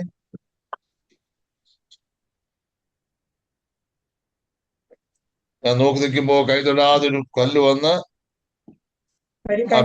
പറഞ്ഞു വന്നു, ബിംബത്തെ ഇരുമ്പും കളിമണ്ണും കൊണ്ടുള്ള കാലിൽ അടിച്ചു തകർത്ത് കളഞ്ഞു. അടുത്തത് തീർന്നില്ല. ഇരുമ്പും കളിമണ്ണും താമ്രവും വെള്ളിയും പൊന്നും ഒരുപോലെ തകർന്ന് വേനൽക്കാലത്തെ കളത്തിലെ പതിർ പോലെ ആയിത്തീർന്നു. ഡസ്റ്റ് ആയി പോയി. ഒന്നും അതിനൊന്നും എടുക്കാനില്ല, അതുപോലെ തകർന്നു പോയി. അടുത്തത്, ഒരിടത്തും താങ്ങാതെ വണ്ണം കാറ്റവയെ പറപ്പിച്ചു കൊണ്ടുപോയി. ബിംബത്തെ അടിച്ച കല്ല് ഒരു മഹാപർവ്വതമായി തീർന്നു. ബിംബത്തെ അടിച്ച കല്ല്, അതാണ് എനിക്ക് വേണ്ടുന്നത്. ബിംബത്തെ അടിച്ച കല്ല് മഹാപർവ്വതമായി തീർന്നു. കണ്ടോ? ഭൂമിയിലൊക്കെ നിറഞ്ഞു. ഭൂമിയിലൊക്കെ നിറഞ്ഞു. ഭൂമി മുഴുവൻ നിറഞ്ഞു നിൽക്കുന്ന ഒരു മഹാപർവ്വതം പോലെ നമ്മുടെ കർത്താവിന്റെ ഭരണം മാറാൻ പോവുകയാണ്. ബാക്കി എല്ലാം പോയി. ബാബിലോണും പോയി, മേദ്യാപേർസ്യം പോയി, യവനായ സാമ്രാജ്യം പോയി, റോമൻ സാമ്രാജ്യം പോയി. നോക്കണേ, ഈ കല്ലിന്റെ ഒരു പ്രത്യേകത പറയുന്നുണ്ട്, കൈ തൊടാതെ വന്ന കല്ല്. നിങ്ങൾ കണ്ടോ അത്? കൈ തൊടാതെ വന്ന കല്ല്. എല്ലാവരുടെയും ബൈബിളിൽ ഉണ്ടല്ലോ അത്. ഈ കല്ല് ആരാ? കൈ തൊടാതെ വന്ന കല്ല്.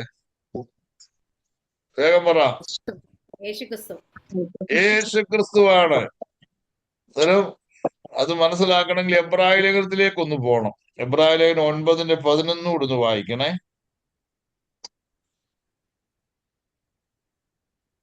ക്രിസ്തുവോ വരുവാനുള്ള നന്മകളുടെ മഹാപുരോഹിതനായി വന്നിട്ട് കൈപ്പണിയല്ലാത്തതായി എന്ന് വെച്ചാൽ ഈ സൃഷ്ടിയിൽ ഉൾപ്പെടാത്തതായി വലിപ്പവും നമ്മുടെ കർത്താവ് ആരാ?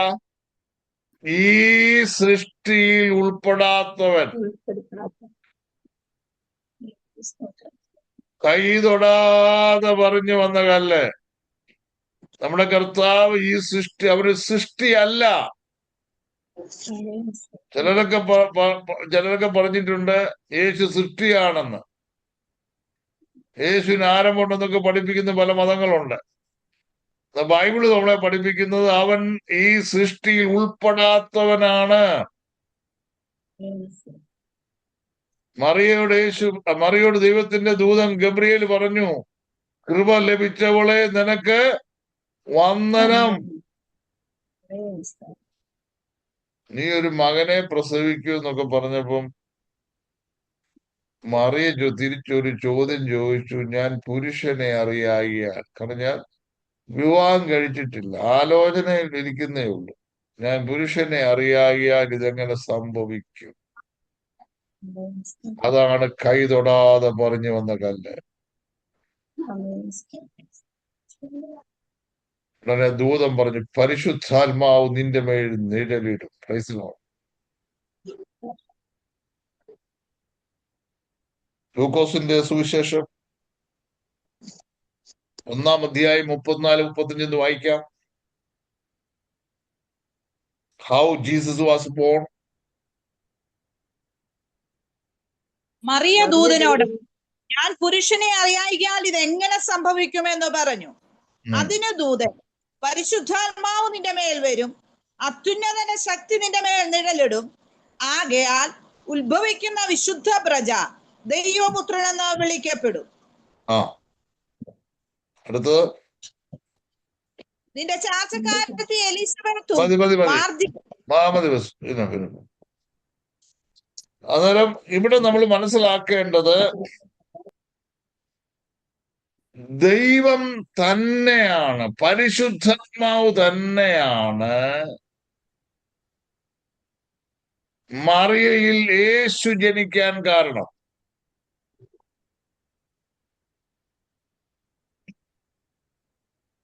ബയോളജിക്കൽ സയൻസിനെ കടത്തി വെട്ടി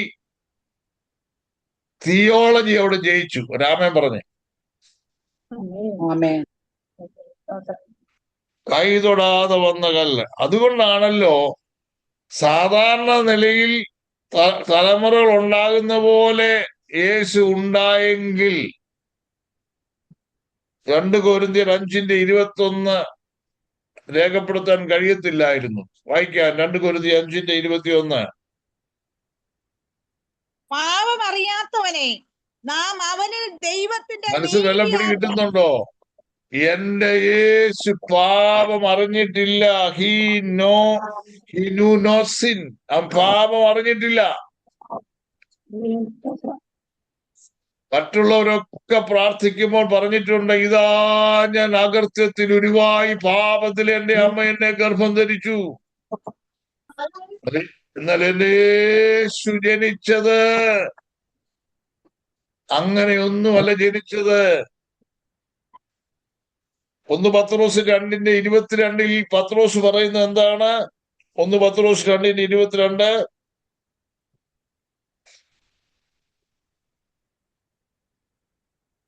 അവൻ പാപം ചെയ്തിട്ടില്ല, അവന്റെ വായിൽ വഞ്ചന ഒന്നും ഉണ്ടായിരുന്നില്ല. അവൻ പാപം അറിഞ്ഞിട്ടില്ല. 2, അവൻ പാപം ചെയ്തിട്ടില്ല. 3, അവന്റെ വായിൽ വഞ്ചനയില്ല. അല്ലേ? യെശയ്യാ 53:9 അത് പറയുന്നുണ്ട്. No violence, no deceit. യേശു ഒരിക്കലും ഒരു വയലൻസിന് നേതൃത്വം കൊടുത്തിട്ടില്ല. യേശു ഒരിക്കലും ആരെയും ചതിക്കാൻ കൂട്ടുനിന്നിട്ടില്ല. പാപം അറിഞ്ഞിട്ടില്ല. പരിശുദ്ധനായ ദൈവം, ടോട്ടലി ഹോളി, പൂർണ്ണമായിട്ടും വിശുദ്ധമാണ്. അല്ലേ? അന്നേരം ഞാൻ പറഞ്ഞു വരുന്നത് ഇത്രയേ ഉള്ളൂ. ഏകാധിപത്യ ഭരണം വഴിമാറിക്കൊണ്ടിരിക്കുകയാണ്. ലോകത്തിൽ എല്ലായിടത്തും രാജഭരണങ്ങളായിരുന്നു. ഏതാണ്ട് അതെല്ലാം അസ്തമിച്ചുകൊണ്ടിരിക്കുന്നു. നമ്മുടെ ഇന്ത്യ തന്നെ എത്രയോ രാജാക്കന്മാർ ഭരിച്ച ഒരു രാജ്യമാണ്. ഇപ്പോൾ അത് ജനാധിപത്യ രാജ്യമായി മാറിപ്പോയി. അല്ലേ? അന്നേരം നോക്കണേ, ഏകാധിപത്യ ഭരണം മാറി ഓട്ടോക്രസി, ഡെമോക്രസി അവസാനിക്കുന്നു. നെക്സ്റ്റ് തിയോക്രസിയിലേക്ക് വരാൻ പോവുകയാണ്.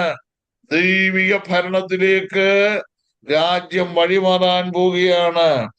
യെശയ്യാ പ്രവചനം 32:1 പ്രവാചകൻ യേശു ജനിക്കുന്നതിന് 600 വർഷങ്ങൾക്ക് മുമ്പ് ആത്മാവിൽ പ്രവചിച്ചൊരു ഭാഗമുണ്ട്. വായിക്കാം. ഒരു രാജാവ് നീതിയോടെ വാഴും. A king shall reign in righteousness. ഒരു രാജാവ് നീതിയോട് വാഴും. പ്രഭുക്കന്മാർ ന്യായത്തോടെ അധികാരം നടത്തും. അതാണ് നമ്മുടെ പ്രതീക്ഷ. അതാ, ഒരു രാജാവ് നീതിയോടെ ഭരിക്കും. ലോകത്തിൽ ആരെല്ലാം ഇപ്പോൾ ഭരിച്ചാലും നമ്മൾ ഉദ്ദേശിക്കുന്ന നീതി കിട്ടത്തില്ല. എല്ലാവരെയും തൃപ്തിപ്പെടുത്തി ആർക്കും ഭരിക്കാൻ കഴിയത്തില്ല. എന്നാൽ എന്റെ യേശു രാജാതി രാജാവ്, കർത്താതി കർത്താവ് ഭരണമേറ്റെടുക്കുമ്പോൾ എല്ലാവരെയും തൃപ്തിപ്പെടുത്തി ഭരിക്കുവാൻ കഴിയും. നമ്മൾ ദാനിയേൽ പ്രവചനം 1 മുതൽ 6 വരെയുള്ള ഭാഗം പഠിക്കുമ്പോൾ നെബൂഖദ്നേസർ രാജാവ് ഉൾപ്പെടെ ചിലർ സ്വപ്നങ്ങൾ കാണുന്നു. ദാനിയേൽ പ്രവാചകൻ അതൊക്കെ വ്യാഖ്യാനിച്ചു കൊടുക്കുന്നതായിട്ട് നമുക്ക് കാണാൻ കഴിയും. തികച്ചും നറേറ്റീവാണ് ആദ്യത്തെ 6 അധ്യായങ്ങൾ, ചരിത്രങ്ങളാണ്. എന്നാൽ 7-ാം അധ്യായത്തിലേക്ക് വരുമ്പോൾ സ്വപ്നത്തിന്റെ കാലം കഴിഞ്ഞതായിട്ടാണ് നമുക്ക് മനസ്സിലാക്കാൻ കഴിയുന്നത്. ഇത്രയും നാളും രാജാക്കന്മാര് കണ്ട സ്വപ്നങ്ങൾക്കും ബെൽഷസ്സർ രാജാവിന്റെ ഭിത്തിയിൽ കൈയെഴുത്ത് വന്നപ്പോൾ അത് വായിച്ച് വ്യാഖ്യാനിക്കുകയും ഒക്കെ ചെയ്ത ദാനിയേൽ ഇപ്പോൾ ദർശനം കാണുകയാണ്. ദാനിയേൽ എന്ത് ചെയ്യുന്നു? ദാനിയേൽ ദർശനം കാണുകയാണ്. പരിശുദ്ധാത്മാവ് ദാനിയേലിനെ ദർശനത്തിലേക്ക് നയിക്കാൻ തുടങ്ങി. രാത്രി അതിനകത്തൊരു ആത്മീയ സന്ദേശം എനിക്ക് പറയാനുണ്ട്. നമ്മൾ പലപ്പോഴും ശുശ്രൂഷയിൽ പലരെ സഹായിക്കുകയും കരുതുകയും നടത്തുകയും സ്വപ്നങ്ങൾ വ്യാഖ്യാനിക്കുകയും ഒക്കെ ചെയ്യുമ്പോൾ അടുത്ത ഒരു ഘട്ടത്തിൽ ദൈവം നമ്മെ കുറച്ചുകൂടെ വ്യത്യസ്ത നിലകളിൽ ഉപയോഗിക്കും. ചില ദർശനങ്ങൾ ദൈവം നമുക്ക് തരും. സ്വർഗീയ വെളിപ്പാടുകൾ ദൈവം തരും. കഴിഞ്ഞ കാലങ്ങളിൽ നാം എന്താണോ ദൈവനാമ മഹത്വത്തിന് വേണ്ടി ചെയ്തുകൊണ്ടിരുന്നത്, അതിന്റെ വേറൊരു ലെവലിലേക്ക് ദൈവം നമ്മെ കൊണ്ടുവരുമെന്ന് ദൈവാത്മാവ് നമ്മെ ഓർപ്പിക്കുകയാണെന്ന്. ദാനിയേൽ പ്രവചനം 7-ാം അധ്യായം 1 മുതൽ 16, അത് അധ്യായം മൊത്തം വായിക്കേണ്ടതാണ്. സമയമില്ലെങ്കിലും എനിക്കത് വായിച്ചു വിടാതിരിക്കാൻ നിവൃത്തിയില്ല. എനിക്ക് തോന്നുന്നു ഒരു 5 മിനിറ്റ് ഞാൻ ഷോർട്ട് ബ്രേക്ക് തരാം. അതിനുശേഷം നമ്മൾ ഈ ഭാഗം പഠിക്കുന്നതായിരിക്കും. 5 minutes ഷോർട്ട് ബ്രേക്ക്.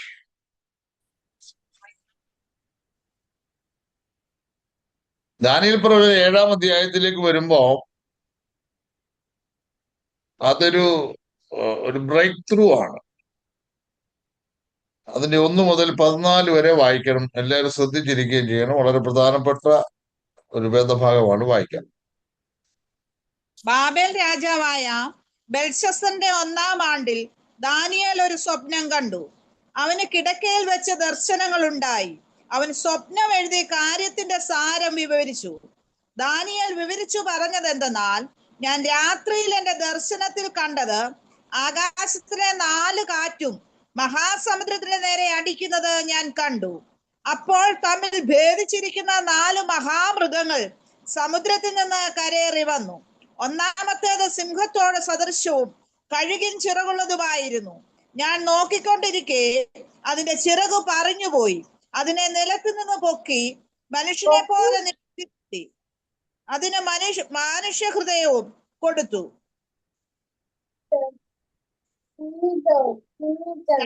രണ്ടാമത് കരടിയോട് സദൃശ്യമായ മറ്റൊരു മൃഗത്തെ കണ്ടു. അതൊരു പാർശ്വം ഉയർത്തിയും വായിൽ പല്ലിന്റെ ഇടയിൽ 3 വാരിയല് കടിച്ചു പിടിച്ചും കൊണ്ട് നിന്നു. അവർ അതിനോട്, എഴുന്നേറ്റും മാംസം ധാരാളം തിന്നുക എന്ന് പറഞ്ഞു. പിന്നെ പുള്ളിപ്പുലിക്ക് സദൃശ്യമായ മറ്റൊന്നിനെ കണ്ടു. അതിന്റെ മുതുകത്ത് പക്ഷിയുടെ 4 ചിറകുണ്ടായിരുന്നു. മൃഗത്തിന് 4 തലയും ഉണ്ടായിരുന്നു. അതിന് ആധിപത്യം ലഭിച്ചു. രാത്രി ദർശനത്തിൽ ഞാൻ പിന്നെയും ഘോരവും ഭയങ്കരവും അതിബലവുമുള്ള 4മതൊരു മൃഗത്തെ കണ്ടു. അതിന് വലിയ ഇരുമ്പ് പല്ല് ഉണ്ടായിരുന്നു. അത് തിന്നുകയും തകർക്കുകയും ചെയ്തിട്ട് ശേഷമുള്ളതിനെ കാൽ കൊണ്ട് ചവിട്ടിക്കളഞ്ഞു. മുമ്പേ കണ്ട സകല മൃഗങ്ങളിലും വെച്ച് ഇത് വ്യത്യാസമുള്ളതായിരുന്നു. അതിന് 10 കൊമ്പ് ഉണ്ടായിരുന്നു. ഞാൻ ആ കൊമ്പുകളെ നോക്കിക്കൊണ്ടിരിക്കുമ്പോൾ അവയുടെ ഇടയിൽ മറ്റൊരു ചെറിയ കൊമ്പ് മുളച്ചു വന്നു. അതിനാൽ മുമ്പിലത്തെ കൊമ്പുകളിൽ 3 വേരോടെ പറഞ്ഞുപോയി. ഈ കൊമ്പിൽ മനുഷ്യന്റെ കണ്ണുപോലെ കണ്ണും വമ്പു പറയുന്ന വായും ഉണ്ടായിരുന്നു. ഞാൻ നോക്കിക്കൊണ്ടിരിക്കെ അവർ ന്യായാസനങ്ങളെ വെച്ചു. വയോധികനായ ഒരുത്തൻ ഇരുന്നു. അവന്റെ വസ്ത്രം ഹിമം പോലെ വെളുത്തതും അവന്റെ തലമുടി നിർമ്മലമായ ആട്ടുരോമം പോലെയും അവന്റെ സിംഹാസനം അഗ്നിജ്വാലയും അവന്റെ രഥചക്രങ്ങൾ കത്തുന്ന തീയുമായിരുന്നു. ഒരു അഗ്നി നദി അവന്റെ മുമ്പിൽ നിന്ന് പുറപ്പെട്ട് ഒഴുകി. 1000 പേർ അവന് ശുശ്രൂഷ ചെയ്തു. 10,000 പേർ അവന്റെ മുമ്പാകെ നിന്നു. ന്യായവിസ്താര സഭ ഇരുന്നു. പുസ്തകങ്ങൾ തുറന്നു. കൊമ്പ് സംസാരിച്ച വലിയ വാക്കുകളുടെ ശബ്ദം നിമിത്തം ഞാൻ അന്നേരം നോക്കി. അവർ മൃഗത്തെ കൊല്ലുകയും അതിന്റെ ഉടലിനെ നശിപ്പിച്ച് തീയിലിട്ട് ചുട്ടുകളയുകയും ചെയ്യുവോളം ഞാൻ നോക്കിക്കൊണ്ടിരുന്നു. ശേഷം മൃഗങ്ങളോ അവയുടെ ആധിപത്യത്തിന് നീക്കം ഭവിച്ചു. എന്നിട്ടും അവയുടെ ആയുസ് ഒരു സമയത്തേക്കും കാലത്തേക്കും നീണ്ടു നിന്നു. രാത്രി ദർശനങ്ങളിൽ മനുഷ്യപുത്രനോട് സദൃശനായ ഒരുത്തൻ ആകാശമേഘങ്ങളോടെ വരുന്നത് കണ്ടു. അവൻ വയോധികന്റെ അടുക്കൽ ചെന്നു. അവർ അവനെ അവന്റെ മുമ്പിൽ അടുത്തു വരുമാറാക്കി. സകല വംശങ്ങളും ജാതികളും ഭാഷക്കാരും അവനെ സേവിക്കേണ്ടതിന് അവന് ആധിപത്യവും മഹത്വവും രാജ്യത്വവും ലഭിച്ചു. അവന്റെ ആധിപത്യം നീങ്ങിപ്പോകാത്ത നിത്യാധിപത്യവും അവന്റെ രാജ്യത്വം നശിച്ചു പോകാത്തതുമാകുന്നു. ആമേൻ. ബാബിലോണിയ സാമ്രാജ്യം മുതൽ നിത്യ സാമ്രാജ്യം വരെ നീണ്ടുകിടക്കുന്ന വലിയ ദർശനവും അതിന്റെ വ്യാഖ്യാനവുമാണ് നമ്മളിവിടെ വായിച്ചു കേൾക്കുവാനിടയായിത്തീർന്നത്. താഴോട്ടൊക്കെ ഉണ്ടെങ്കിലും സമയമില്ലാത്തതുകൊണ്ട് എല്ലാം ഞാൻ വായിപ്പിക്കുന്നില്ല. ഇവിടെ ദാനിയേൽ പ്രവാചകൻ 4 മൃഗങ്ങളെ കുറിച്ചുള്ള ദർശനമാണ്. Visions of 4 beast. 4 മൃഗങ്ങളെ കുറിച്ചുള്ള ദർശനം. ദാനിയേൽ പ്രവാചകൻ ഈ 4 മൃഗങ്ങളെ കുറിച്ചുള്ള ദർശനം കാണുന്നത് നെബൂഖദ്നേസർ രാജാവ് ആ ബിംബത്തെ കുറിച്ചുള്ള സ്വപ്നം കണ്ടതിന്, അദ്ദേഹം BC 603 ആ സ്വപ്നം കാണുന്നത് നെബൂഖദ്നേസർ രാജാവ്. പിന്നെ 48 വർഷങ്ങൾക്ക് ശേഷം BC 555 ബെൽഷസ്സർ രാജാവിന്റെ വാഴ്ചയുടെ 1-ാം ആണ്ടിൽ ദാനിയേൽ ഈ ദർശനം കാണുന്നു. നേരം നോക്കണം.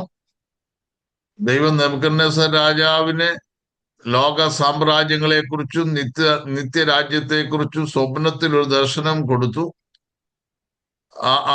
ആ സ്വപ്നം വിവിധ ലോഹങ്ങൾ കൊണ്ടുള്ള ഒരു സ്റ്റാച്ചു ആയിരുന്നു.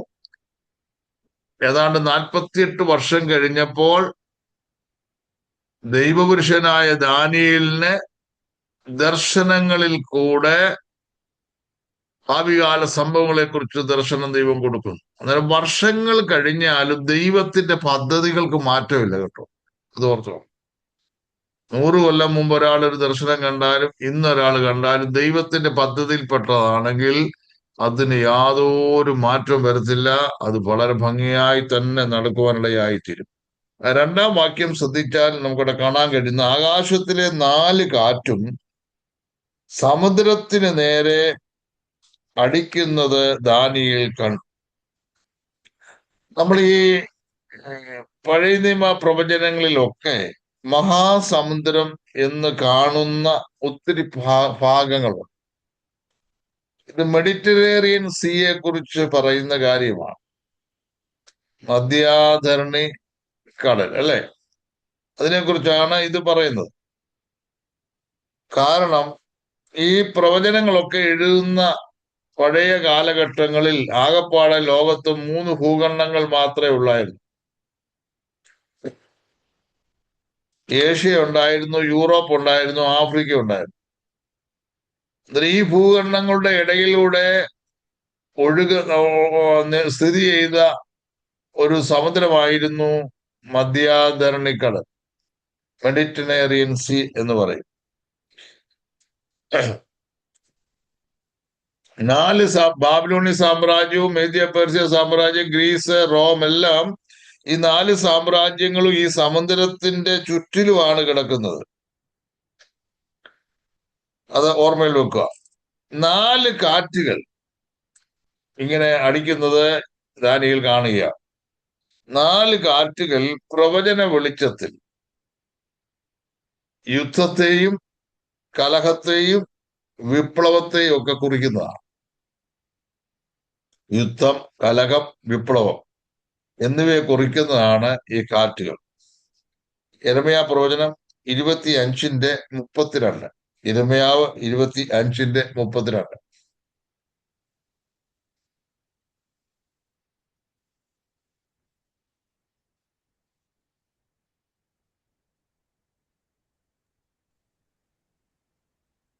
സൈന്യങ്ങളുടെ യഹോവ ഇപ്രകാരം അരുളി ചെയ്യുന്നു: അനർത്ഥം ജാതിയിൽ നിന്ന് ജാതിയിലേക്ക് പുറപ്പെടുന്നു, ഭൂമിയുടെ അറ്റങ്ങളിൽ നിന്ന് വലിയ കൊടുങ്കാറ്റ് ഇളകി വരും. മനസ്സിലായോ? അന്നേരം കാറ്റടിക്കുക. നമ്മൾ ചിലപ്പം പറയത്തില്ലേ, കഴിഞ്ഞ ദിവസങ്ങളൊക്കെ കൊടുങ്കാറ്റായിരുന്നു, ഈശാനമൂലനാകുന്ന കാറ്റാണ്, പ്രതികൂലത്തിന്റെ കാറ്റ് എന്നൊക്കെ നമ്മൾ പറയാറ്. മഹാസമുദ്രം എന്നുള്ളതിന്റെ അർത്ഥം നമ്മള് ഫിസിക്കലി ഞാൻ പറഞ്ഞു മെഡിറ്ററേനിയൻ സീ ആണെന്ന് ഞാൻ പറഞ്ഞു. എന്നാൽ മറ്റൊരർത്ഥം കൂടെ അർത്ഥമായിട്ടുണ്ട്, ഒരു സ്പിരിച്വൽ മീനിങ് പറയാം. മനുഷ്യ സമൂഹത്തെ മഹാസമുദ്രം എന്ന് പറയാറുണ്ട്. ബൈബിളിൽ വെള്ളം, കടൽ, സമുദ്രം എന്നൊക്കെ പറയുന്നത് പുരുഷാരത്തെ കാണിക്കുന്നതാണ്. ചില വാക്യങ്ങളോടൊന്ന് വായിച്ചേക്കാം. വെളിപ്പാട് പുസ്തകം 17:15. വെളിപ്പാട് 17:15.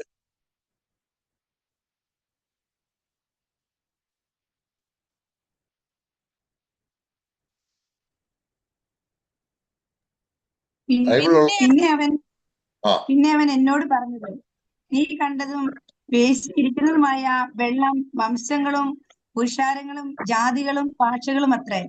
നോക്കണം, വെള്ളം, പുരുഷാരം, ജാതികൾ, വംശങ്ങൾ. യെശയ്യാ പ്രവചനം 57:20. യെശയ്യാവ് 57:20. ദുഷ്ടന്മാരോ കലങ്ങി മറിയുന്ന കടൽ പോലെയാകുന്നു. ദുഷ്ടന്മാര് കലങ്ങി മറിയുന്ന കടൽ പോലെ ആകുന്നു. നമുക്ക് ഏറ്റവും അറിയാവുന്നൊരു വാക്യമുണ്ട്, സഭാപ്രസംഗി 11:1. നിന്റെ അപ്പത്തെ വെള്ളത്തിന്മേൽ എറിയുക. ഉള്ളത് കടലിൽ കൊണ്ട് നമ്മുടെ ബ്രെഡ് കൊണ്ടിടണമെന്നല്ല എൻ്റെ അർത്ഥം. ജനത്തോട് ഇത് ചെയ്യണം, ജനത്തോട് ദൈവവചനം പറയണമെന്നാണ് എൻ്റെ അർത്ഥം. മനസ്സിലായോ? അന്നേരം സമുദ്രം, വെള്ളം എന്നൊക്കെ ബൈബിളിൽ കാണുന്ന പല ഭാഗങ്ങളും മനുഷ്യ സമൂഹത്തെ കാണിക്കുന്നതാണ്. സമുദ്രത്തിന്മേൽ കാറ്റടിച്ചപ്പോൾ 4 മഹാമൃഗങ്ങൾ ഒന്നിന് പുറകെ ഒന്നായി കയറി വരുന്നു. ദാനിയേൽ കാണുകയാണ്. സമുദ്രത്തിന്മേൽ കാറ്റടിച്ചു നോക്കുമ്പോൾ 4 മൃഗങ്ങൾ കയറി വരുന്നു. ഏതൊക്കെയാണ്? സിംഹം, കരടി, പുള്ളിപ്പുലി, ഭയങ്കരവും ഘോരവുമായ മൃഗം, ടെറിബിൾ ബീസ്റ്റ്. സിംഹം വന്നു, കരടി വന്നു, പുള്ളിപ്പുലി വന്നു, ഭയങ്കരവും ഘോരവുമായ മൃഗം വന്നു. ഇതിനൊക്കെ വ്യത്യസ്തമായിരിക്കുന്ന കാര്യങ്ങൾ എന്നോട് ചേർന്നുണ്ട്. നമുക്ക് പിന്നെ ചിന്തിക്കാം. രാജാവിന്റെ സ്വപ്നം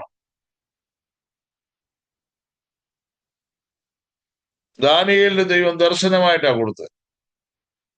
നെബൂഖദ്നേസർ രാജാവ് കണ്ട സ്വപ്നം 48 വർഷത്തിന് ശേഷം ദൈവം ദാനിയേലിന് കൊടുത്തപ്പോൾ ദർശനമായിട്ട് മാറി. അവിടെ ഒരു ഭാഗം ഞാൻ പറയാൻ പോകുന്നത്, ദർശനങ്ങൾ മിക്കതും ദൈവം തന്റെ വിശുദ്ധന്മാർക്കാണ് കൊടുക്കുന്നത്. ജാതികൾക്ക് ചിലപ്പോൾ സ്വപ്നമാവും.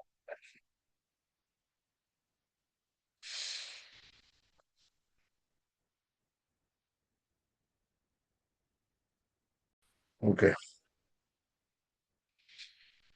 ഇവിടെ നേരത്തെ നെബൂഖദ്നേസറിന്റെ സ്വപ്നത്തിനും ബെൽസസറിന്റെ കൊട്ടാരത്തിലെ കൈപ്പത്തി എഴുതിയ ഭാഷയ്ക്കും ദാനിയേൽ വ്യാഖ്യാനം കൊടുക്കുന്നുണ്ട്. ഇവിടെ ദാനിയേൽ കാണുന്ന ദർശനത്തിന്റെ വ്യാഖ്യാനം ദാനിയേൽ പലർക്കും വ്യാഖ്യാനിച്ചു കൊടുത്തു പല കാര്യങ്ങൾ. ഇവിടെ ദാനിയേൽ കാണുന്ന ഈ ദർശനത്തിന്റെ വ്യാഖ്യാനം ആരാ പറഞ്ഞു കൊടുത്തേ? പറയാമോ? ദാനിയേൽ പ്രവചനം 7:16 വായിക്കാം.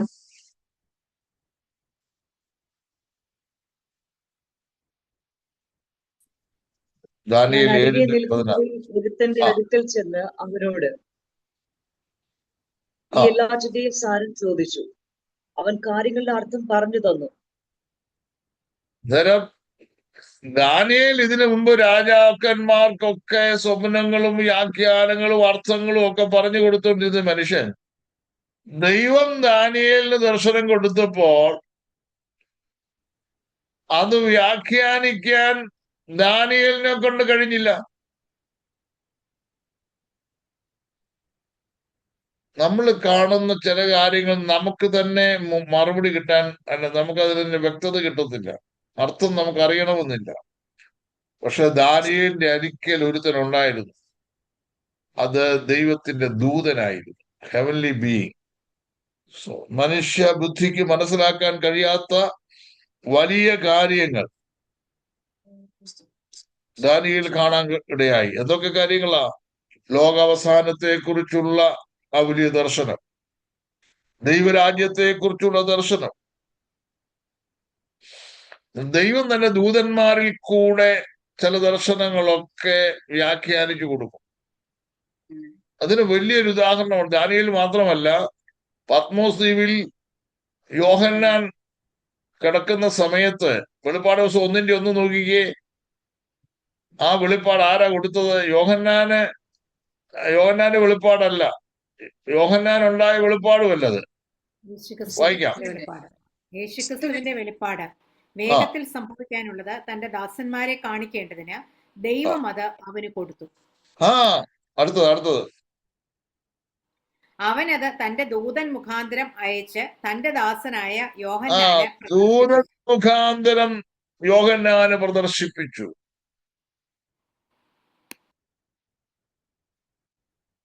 ദാനിയേലിനെ ദൈവം ഇന്നും ദൈവത്തിന്റെ ദൂതന്മാരുടെ പ്രവർത്തനങ്ങളുണ്ട് കേട്ടോ. എത്രയോ സന്ദർഭങ്ങളിൽ ദൈവത്തിന്റെ ദൂതന്മാർ നമ്മളെ സഹായിച്ചിട്ടുണ്ട്, നമ്മളോട് ഇടപെട്ടിട്ടുണ്ട്.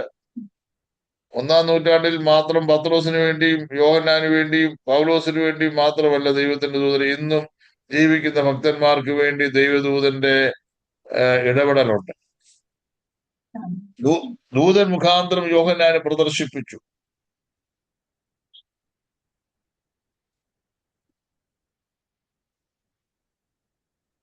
ഈ ഭാഗത്ത് ദാനിയേൽ പ്രവാചകൻ ഒരു നല്ല മോഡലാണ്.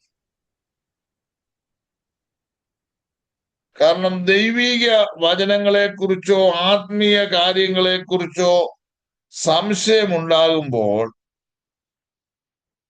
അറിവുള്ളവരോട് ചോദിച്ചും പ്രാർത്ഥിച്ചും അർത്ഥം മനസ്സിലാക്കണമെന്ന് ദാനിയേൽ ആഗ്രഹിച്ചിരുന്നു. നമ്മളും അങ്ങനെ ആയിരിക്കണം. അങ്ങനെ ദൂതൻ താൻ കണ്ട ദർശനത്തിന്റെ വ്യാഖ്യാനം കൊടുക്കുകയാണ്. ഒന്നാമത്തെ മൃഗം, 7-ാം അധ്യായത്തിന്റെ പ്രാരംഭ ഭാഗം ഇപ്പോൾ ഞാൻ പറയുന്നത്. ഒന്നാമത്തെ മൃഗം സിംഹത്തോട് സാദൃശ്യവും കഴുകിൻ ചിറകുള്ളതുമായിരുന്നു. സിംഹത്തോട് സാദൃശ്യവും കഴുകിൻ ചിറകും ഉള്ളതായിരുന്നു. ഇത് ബാബിലോണിയ സാമ്രാജ്യത്തെ കാണിക്കുന്നതാണ്. നമ്മൾ നേരത്തെ കണ്ടു, രാജാവ് കണ്ട സ്വപ്നം, ഒരു ബിംബത്തെ കുറിച്ച്. ആ ബിംബത്തിന്റെ തല തങ്കമായിരുന്നു.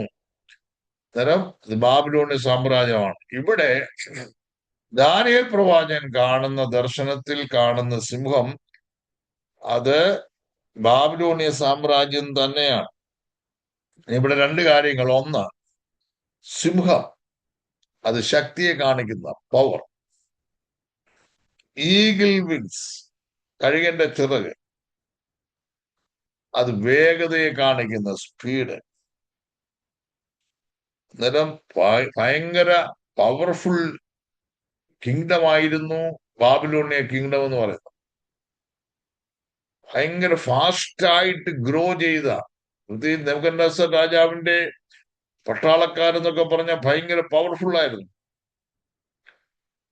യാതൊരു കൂസലുമില്ലാതെ എവിടെയും ആരെയും അറ്റാക്ക് ചെയ്ത് അടിമകളാക്കിക്കൊണ്ടിരുന്നതിന് അവർക്ക് ബുദ്ധിമുട്ടൊന്നുമില്ല. എന്നാൽ ഈ സിംഹത്തിന് ചിറകുണ്ടായിരുന്നു. ഈ സിംഹത്തിന്റെ ചിറക് എന്ത് ചെയ്തു? പറഞ്ഞുപോയി എന്ന് കാണാൻ കഴിയും. ബാബിലോണിയ സാമ്രാജ്യത്തിന്റെ ചിറക് പറഞ്ഞുപോയി.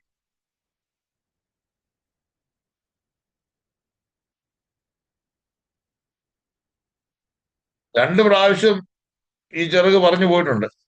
ഒന്ന്, എന്റെ ധനമാഹാത്മ്യത്താൽ ഞാൻ പണിതല്ലയോ മഹതിയാം ബാബിലോൺ എന്ന് പറഞ്ഞപ്പോഴെന്ത് ചെയ്തു? പുള്ളി രാജാവിന്റെ വെടിക്കെട്ട് തീർന്നു.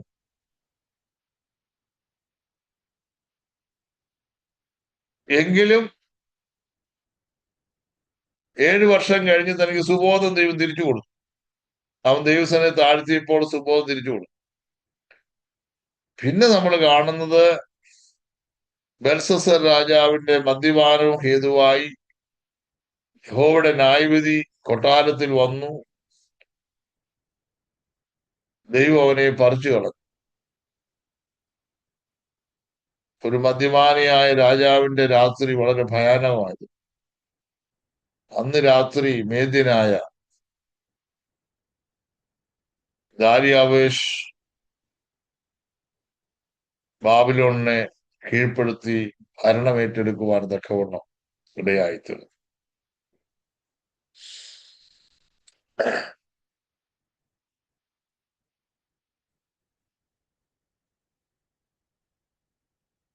രണ്ടാമത്തെ മൃഗം കരടിയോട് സാദൃശ്യം. ഇത് മേദ്യ പേർഷ്യ സാമ്രാജ്യത്തെ സൂചിപ്പിക്കുന്നു. 2-ാം അധ്യായത്തിൽ നെബൂഖദ്നേസർ രാജാവ് കാണാത്ത ചില കാര്യങ്ങൾ ദർശനത്തിൽ കൂടെ ദാനിയേൽ ദർശിക്കുന്നുണ്ട്.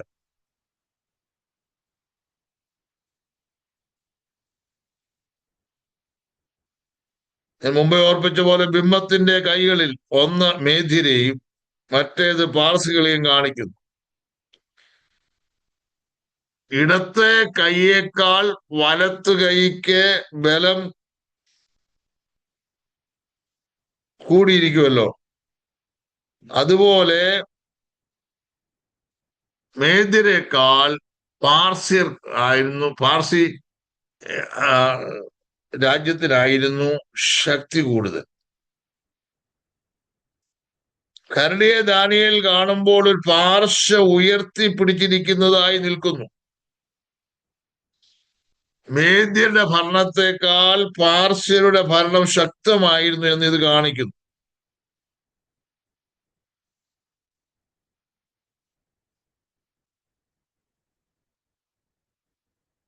ഇത് കരടി വരാൻ കാരണം മേദ്യരുടെ ക്രൂരതയും അവരെക്കുറിച്ചുള്ള ഭയവും ജനത്തിലുണ്ടായിരുന്നു.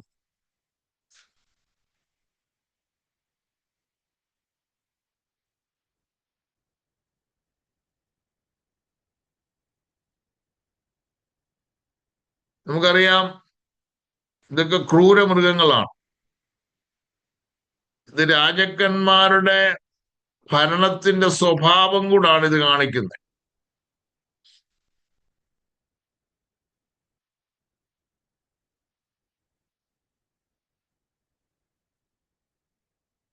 ഈ കരടിയുടെ വായിൽ 3 വാരിയിൽ കടിച്ചു പിടിച്ചിട്ടുണ്ട്.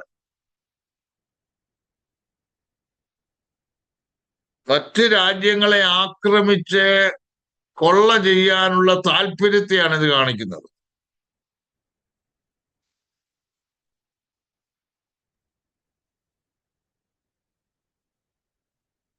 മൂന്നാമത്തെ മൃഗം പുള്ളിപ്പുലിക്ക് സാദൃശ്യം. 7:6 സാധാരണ പുള്ളിപ്പുലിയിൽ നിന്നും ദാനിയേൽ കണ്ട പുള്ളിപ്പുലി വളരെ വ്യത്യസ്തമായിരുന്നു. അതിന്റെ മുതുകത്ത് പക്ഷിയുടെ ചിറക് പോലെ 4 ചിറകുണ്ടായിരുന്നു. ഇതാ രാജാവ് കണ്ട ബിംബത്തിന്റെ 3-ാം ഭാഗമായ താമ്രം കൊണ്ടുള്ള വയറും അരയുമായി ഗ്രീക്ക് സാമ്രാജ്യത്തെയാണ് കാണിക്കുന്നത്. മേദ്യ പേർഷ്യ സാമ്രാജ്യത്തിന് ശേഷം ഭൂമിയിൽ നിലവിൽ വന്ന 3-ാമത്തെ രാജ്യമാണ് ഗ്രീക്ക് സാമ്രാജ്യം. ഇത് പുള്ളിപ്പുലിയെ പോലെ വേഗതയുള്ളതും ക്രൂരനും തന്ത്രശാലിയുമായിരുന്ന ഗ്രീക്ക് ചക്രവർത്തി അലക്സാണ്ടറെ കാണിക്കുന്നതാണ്.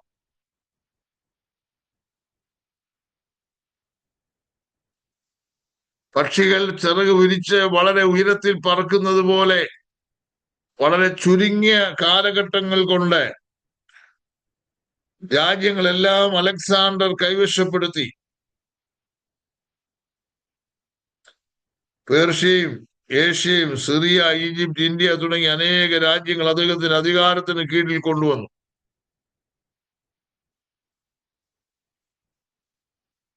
ഈ പുള്ളിപ്പുലിക്ക് ഒരു ശരീരമാണെങ്കിൽ ഇതിന് 4 തലകളുണ്ട്. ദാനിയേൽ കണ്ട 3-ാമത്തെ മൃഗമാവുന്ന ഈ പുള്ളിപ്പുലിക്ക് ഒരു ശരീരമാണെങ്കിൽ ഇതിന് 4 തലകൾ കാണുന്നുണ്ട്. അത് അലക്സാണ്ടർ ചക്രവർത്തി മരണപ്പെട്ടതിന് ശേഷം ആ സാമ്രാജ്യം 4ആയി വിഭജിക്കപ്പെട്ടു.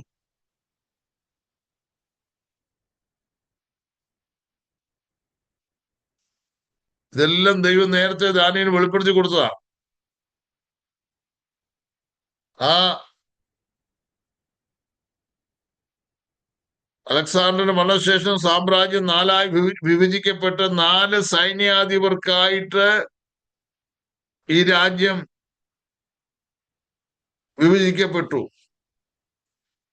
ഒന്ന് കസാൻഡർ, ഒരു സൈന്യാധിപന്റെ പേരാണ് കസാൻഡർ. അദ്ദേഹം മാസിഡോണിയ കൈവശമാക്കി. മാസിഡോണിയ കൈവശമാക്കി. രണ്ടാമത്തെ സൈന്യാധിപനാണ്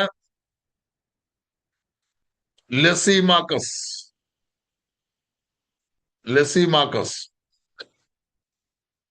ഏഷ്യ മൈനർ തുർക്കി കൈവശമാക്കി.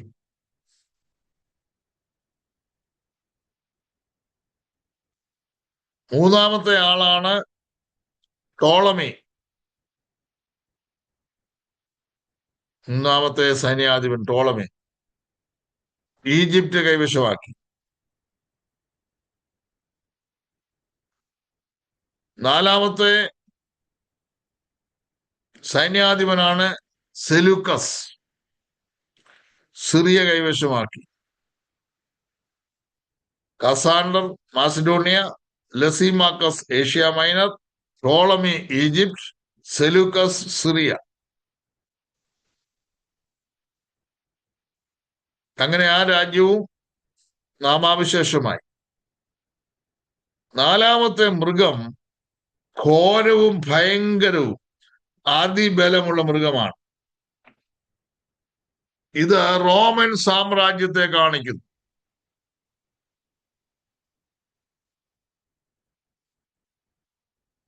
ലോകത്തിൽ എങ്ങും കാണാത്തതും പേര് പറയാത്തതുമായ ഒരു മഹാമൃഗമാണിത്. ഘോരമൃഗം എന്ന, ടെറിബിൾ ബീസ്റ്റ് എന്ന. ഈ മൃഗത്തെ കുറിച്ച് ദാനിയേൽ വ്യക്തമാക്കുന്നത് 19 മുതലുള്ള വാക്യങ്ങളില്ല. 7-ാം അധ്യായം 19 മുതലുള്ള വാക്യങ്ങളിലാണ്.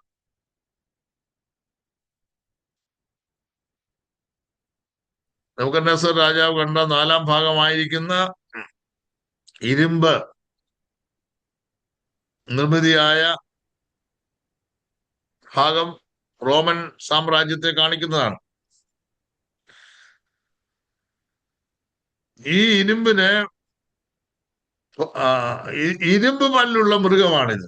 ഈ ഘോര മൃഗത്തിന്റെ പ്രത്യേകത എന്താണ്? ഇരുമ്പ് പല്ലുണ്ട്. ഇതിന്റെ തലയിൽ 10 കൊമ്പുണ്ട്. ഇത് സമ്മിശ്ര ഭരണത്തെ കാണിക്കുന്നതാണ്. നമുക്കറിയാം, റോമൻ ഭരണാധികാരികളുടെ കിരാതമായ ഭരണത്തെ കാണിക്കുന്നതാണ് ഇരുമ്പ് പല്ല്. യാതൊരു ദയയില്ല, കരുണയില്ല. അപ്പോസ്തലന്മാരെ എല്ലാം കൊലപ്പെടുത്തി, ദൈവസഭകളെ നശിപ്പിച്ചു. വലിയ വലിയ പ്രശ്നങ്ങൾ ആ കാലഘട്ടങ്ങളിൽ ദൈവസഭ നേരിടുവാൻ തക്കവണ്ണം ഇടയായിത്തീർന്നു. ലോകരാഷ്ട്രങ്ങളെ ഇങ്ങനെ മൃഗങ്ങളുടെ രൂപത്തിൽ കാണിക്കാൻ കാരണം എന്താണ്? ഇന്ന് മിക്ക രാജ്യങ്ങളുടെയും കൊടികളിൽ അടയാളങ്ങളായി സ്വീകരിച്ചിരിക്കുന്നത് ചില മൃഗങ്ങളുടെയൊക്കെ രൂപങ്ങളാണ്, അല്ലേ? ഏതൊക്കെ രാജ്യങ്ങളിൽ മൃഗങ്ങളുടെ സിമ്പലുണ്ട് ഓരോ ഫ്ലാഗില്?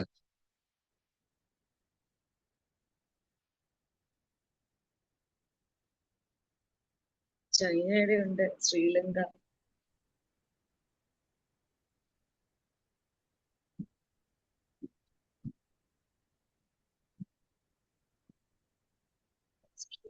നമ്മള് ഈ ഭൂമി കാണാത്ത പല മൃഗങ്ങളുടെയും സിമ്പലുള്ള പല രാജ്യങ്ങളുണ്ട്. നിങ്ങൾക്ക് ഞാനൊരു അസൈൻമെന്റ് തരികയാണ്. ലോകത്തിൽ ഏതെല്ലാം ഫ്ലാഗിൽ മൃഗങ്ങളുടെ സിമ്പൽ ഉണ്ടെന്നുള്ളത് നിങ്ങൾ എന്റെ അസൈൻമെന്റ് അതാ. ഇന്നത്തെ ലോക രാഷ്ട്രങ്ങളുടെ ഫ്ലാഗിൽ ഏതെല്ലാം മൃഗങ്ങളുടെ സിമ്പൽ ഉണ്ടെന്നുള്ളത് നിങ്ങൾ എഴുതി വെച്ചിട്ട് അടുത്ത പ്രാവശ്യം ഇതിന് മാർക്കുള്ളതാ കേട്ടോ. അടുത്ത പ്രാവശ്യം നിങ്ങൾ പറഞ്ഞു കേൾപ്പിക്കണം. ഓക്കെ?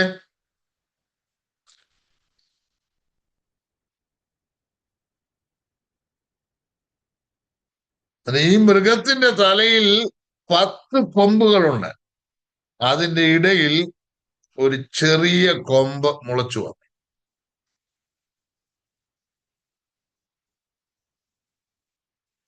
ഈ ചെറിയ കൊമ്പിന്റെ ഉത്ഭവത്തോടു കൂടെ പഴയതിൽ 3 കൊമ്പുകൾ വേരോടെ പറഞ്ഞു പോന്നു. മുളച്ചു പൊങ്ങിയ ചെറിയ കൊമ്പിന് മനുഷ്യന്റെ കണ്ണുപോലെ കണ്ണും വമ്പ് പറയുന്ന നാവും ഉണ്ടായിരുന്നു.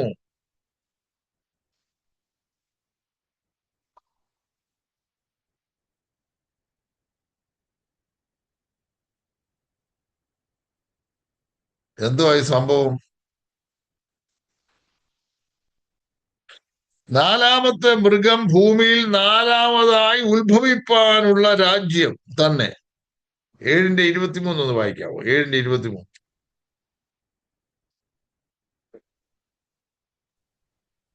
അവൻ പറഞ്ഞതോ, 4-ാമത്തെ മൃഗം ഭൂമിയിൽ 4-ാമതായി ഉത്ഭവിപ്പാനുള്ള രാജ്യം തന്നെ. അത് സകല രാജ്യങ്ങളിലും വെച്ച് വ്യത്യാസമുള്ളതായി സർവഭൂമിയും തിന്ന് ചവിട്ടി തകർത്ത് കളയും.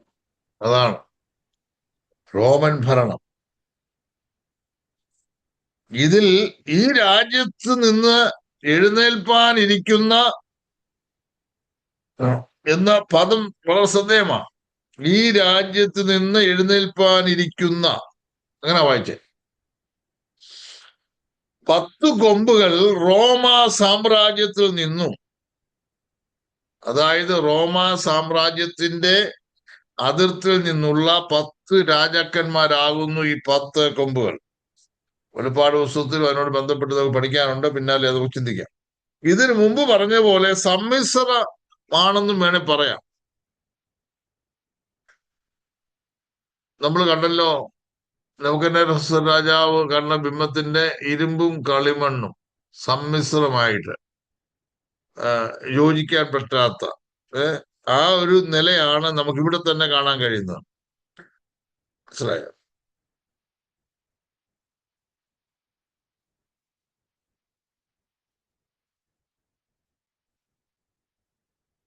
ഈ കൊമ്പെന്ന് പറയുന്നത് ബൈബിൾ ഭാഷയിൽ നമ്മൾ അറിഞ്ഞിരിക്കണം. കൊമ്പ് ബഹുമാനത്തെ കാണിക്കുന്നതാണ്, ശക്തിയെ കാണിക്കുന്നതാണ്, കൊമ്പ് രക്ഷയെ കാണിക്കുന്നതാണ്, കൊമ്പ് ഉയർച്ചയെ കാണിക്കുന്നതാണ്. ഇങ്ങനെ പല നിലയിലുണ്ട് ആത്മീയ നിലവാരത്തിൽ. നമ്മൾ ഇവിടെ ഈ കാണുന്ന കൊമ്പ്, അത് റോമൻ ഭരണത്തെ കാണിക്കുന്നതാണ്. ഒന്നുകൂടെ പറഞ്ഞാൽ,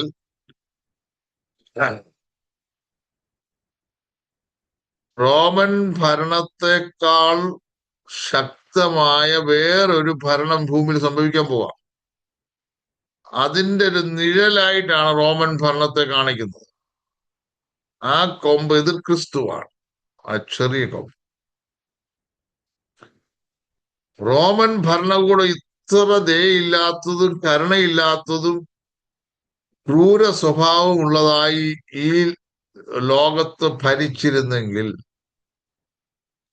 ഇനി വരാനിരിക്കുന്ന എതിർ ക്രിസ്തുവിന്റെ ഭരണം എത്ര ഭീതിജനകമായിരിക്കും. കർത്താവായ യേശു ക്രിസ്തു പറഞ്ഞ പോലെ, ലോകത്തിൽ ഇന്ന് വരെയും ഉണ്ടാകാത്തതും മേലാൽ സംഭവിക്കാത്തതുമായ വലിയ കഷ്ടം അന്ന് ഉണ്ടാകും എന്നാ പറഞ്ഞത്. മനസ്സിലായോ?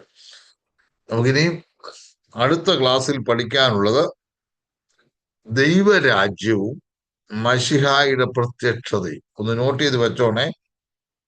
ദൈവരാജ്യവും മശിഹായുടെ പ്രത്യക്ഷതയും. എല്ലാവരും വായിച്ചുകൊണ്ട് വരണം. 7-ാം അധ്യായം 9 മുതൽ 14 വരെ ഇവിടെ നമ്മൾ വായിപ്പിച്ചതാണ്. നമുക്ക് അടുത്ത ക്ലാസ്സിൽ ഈ ഭാഗം നമുക്ക് പഠിക്കാം.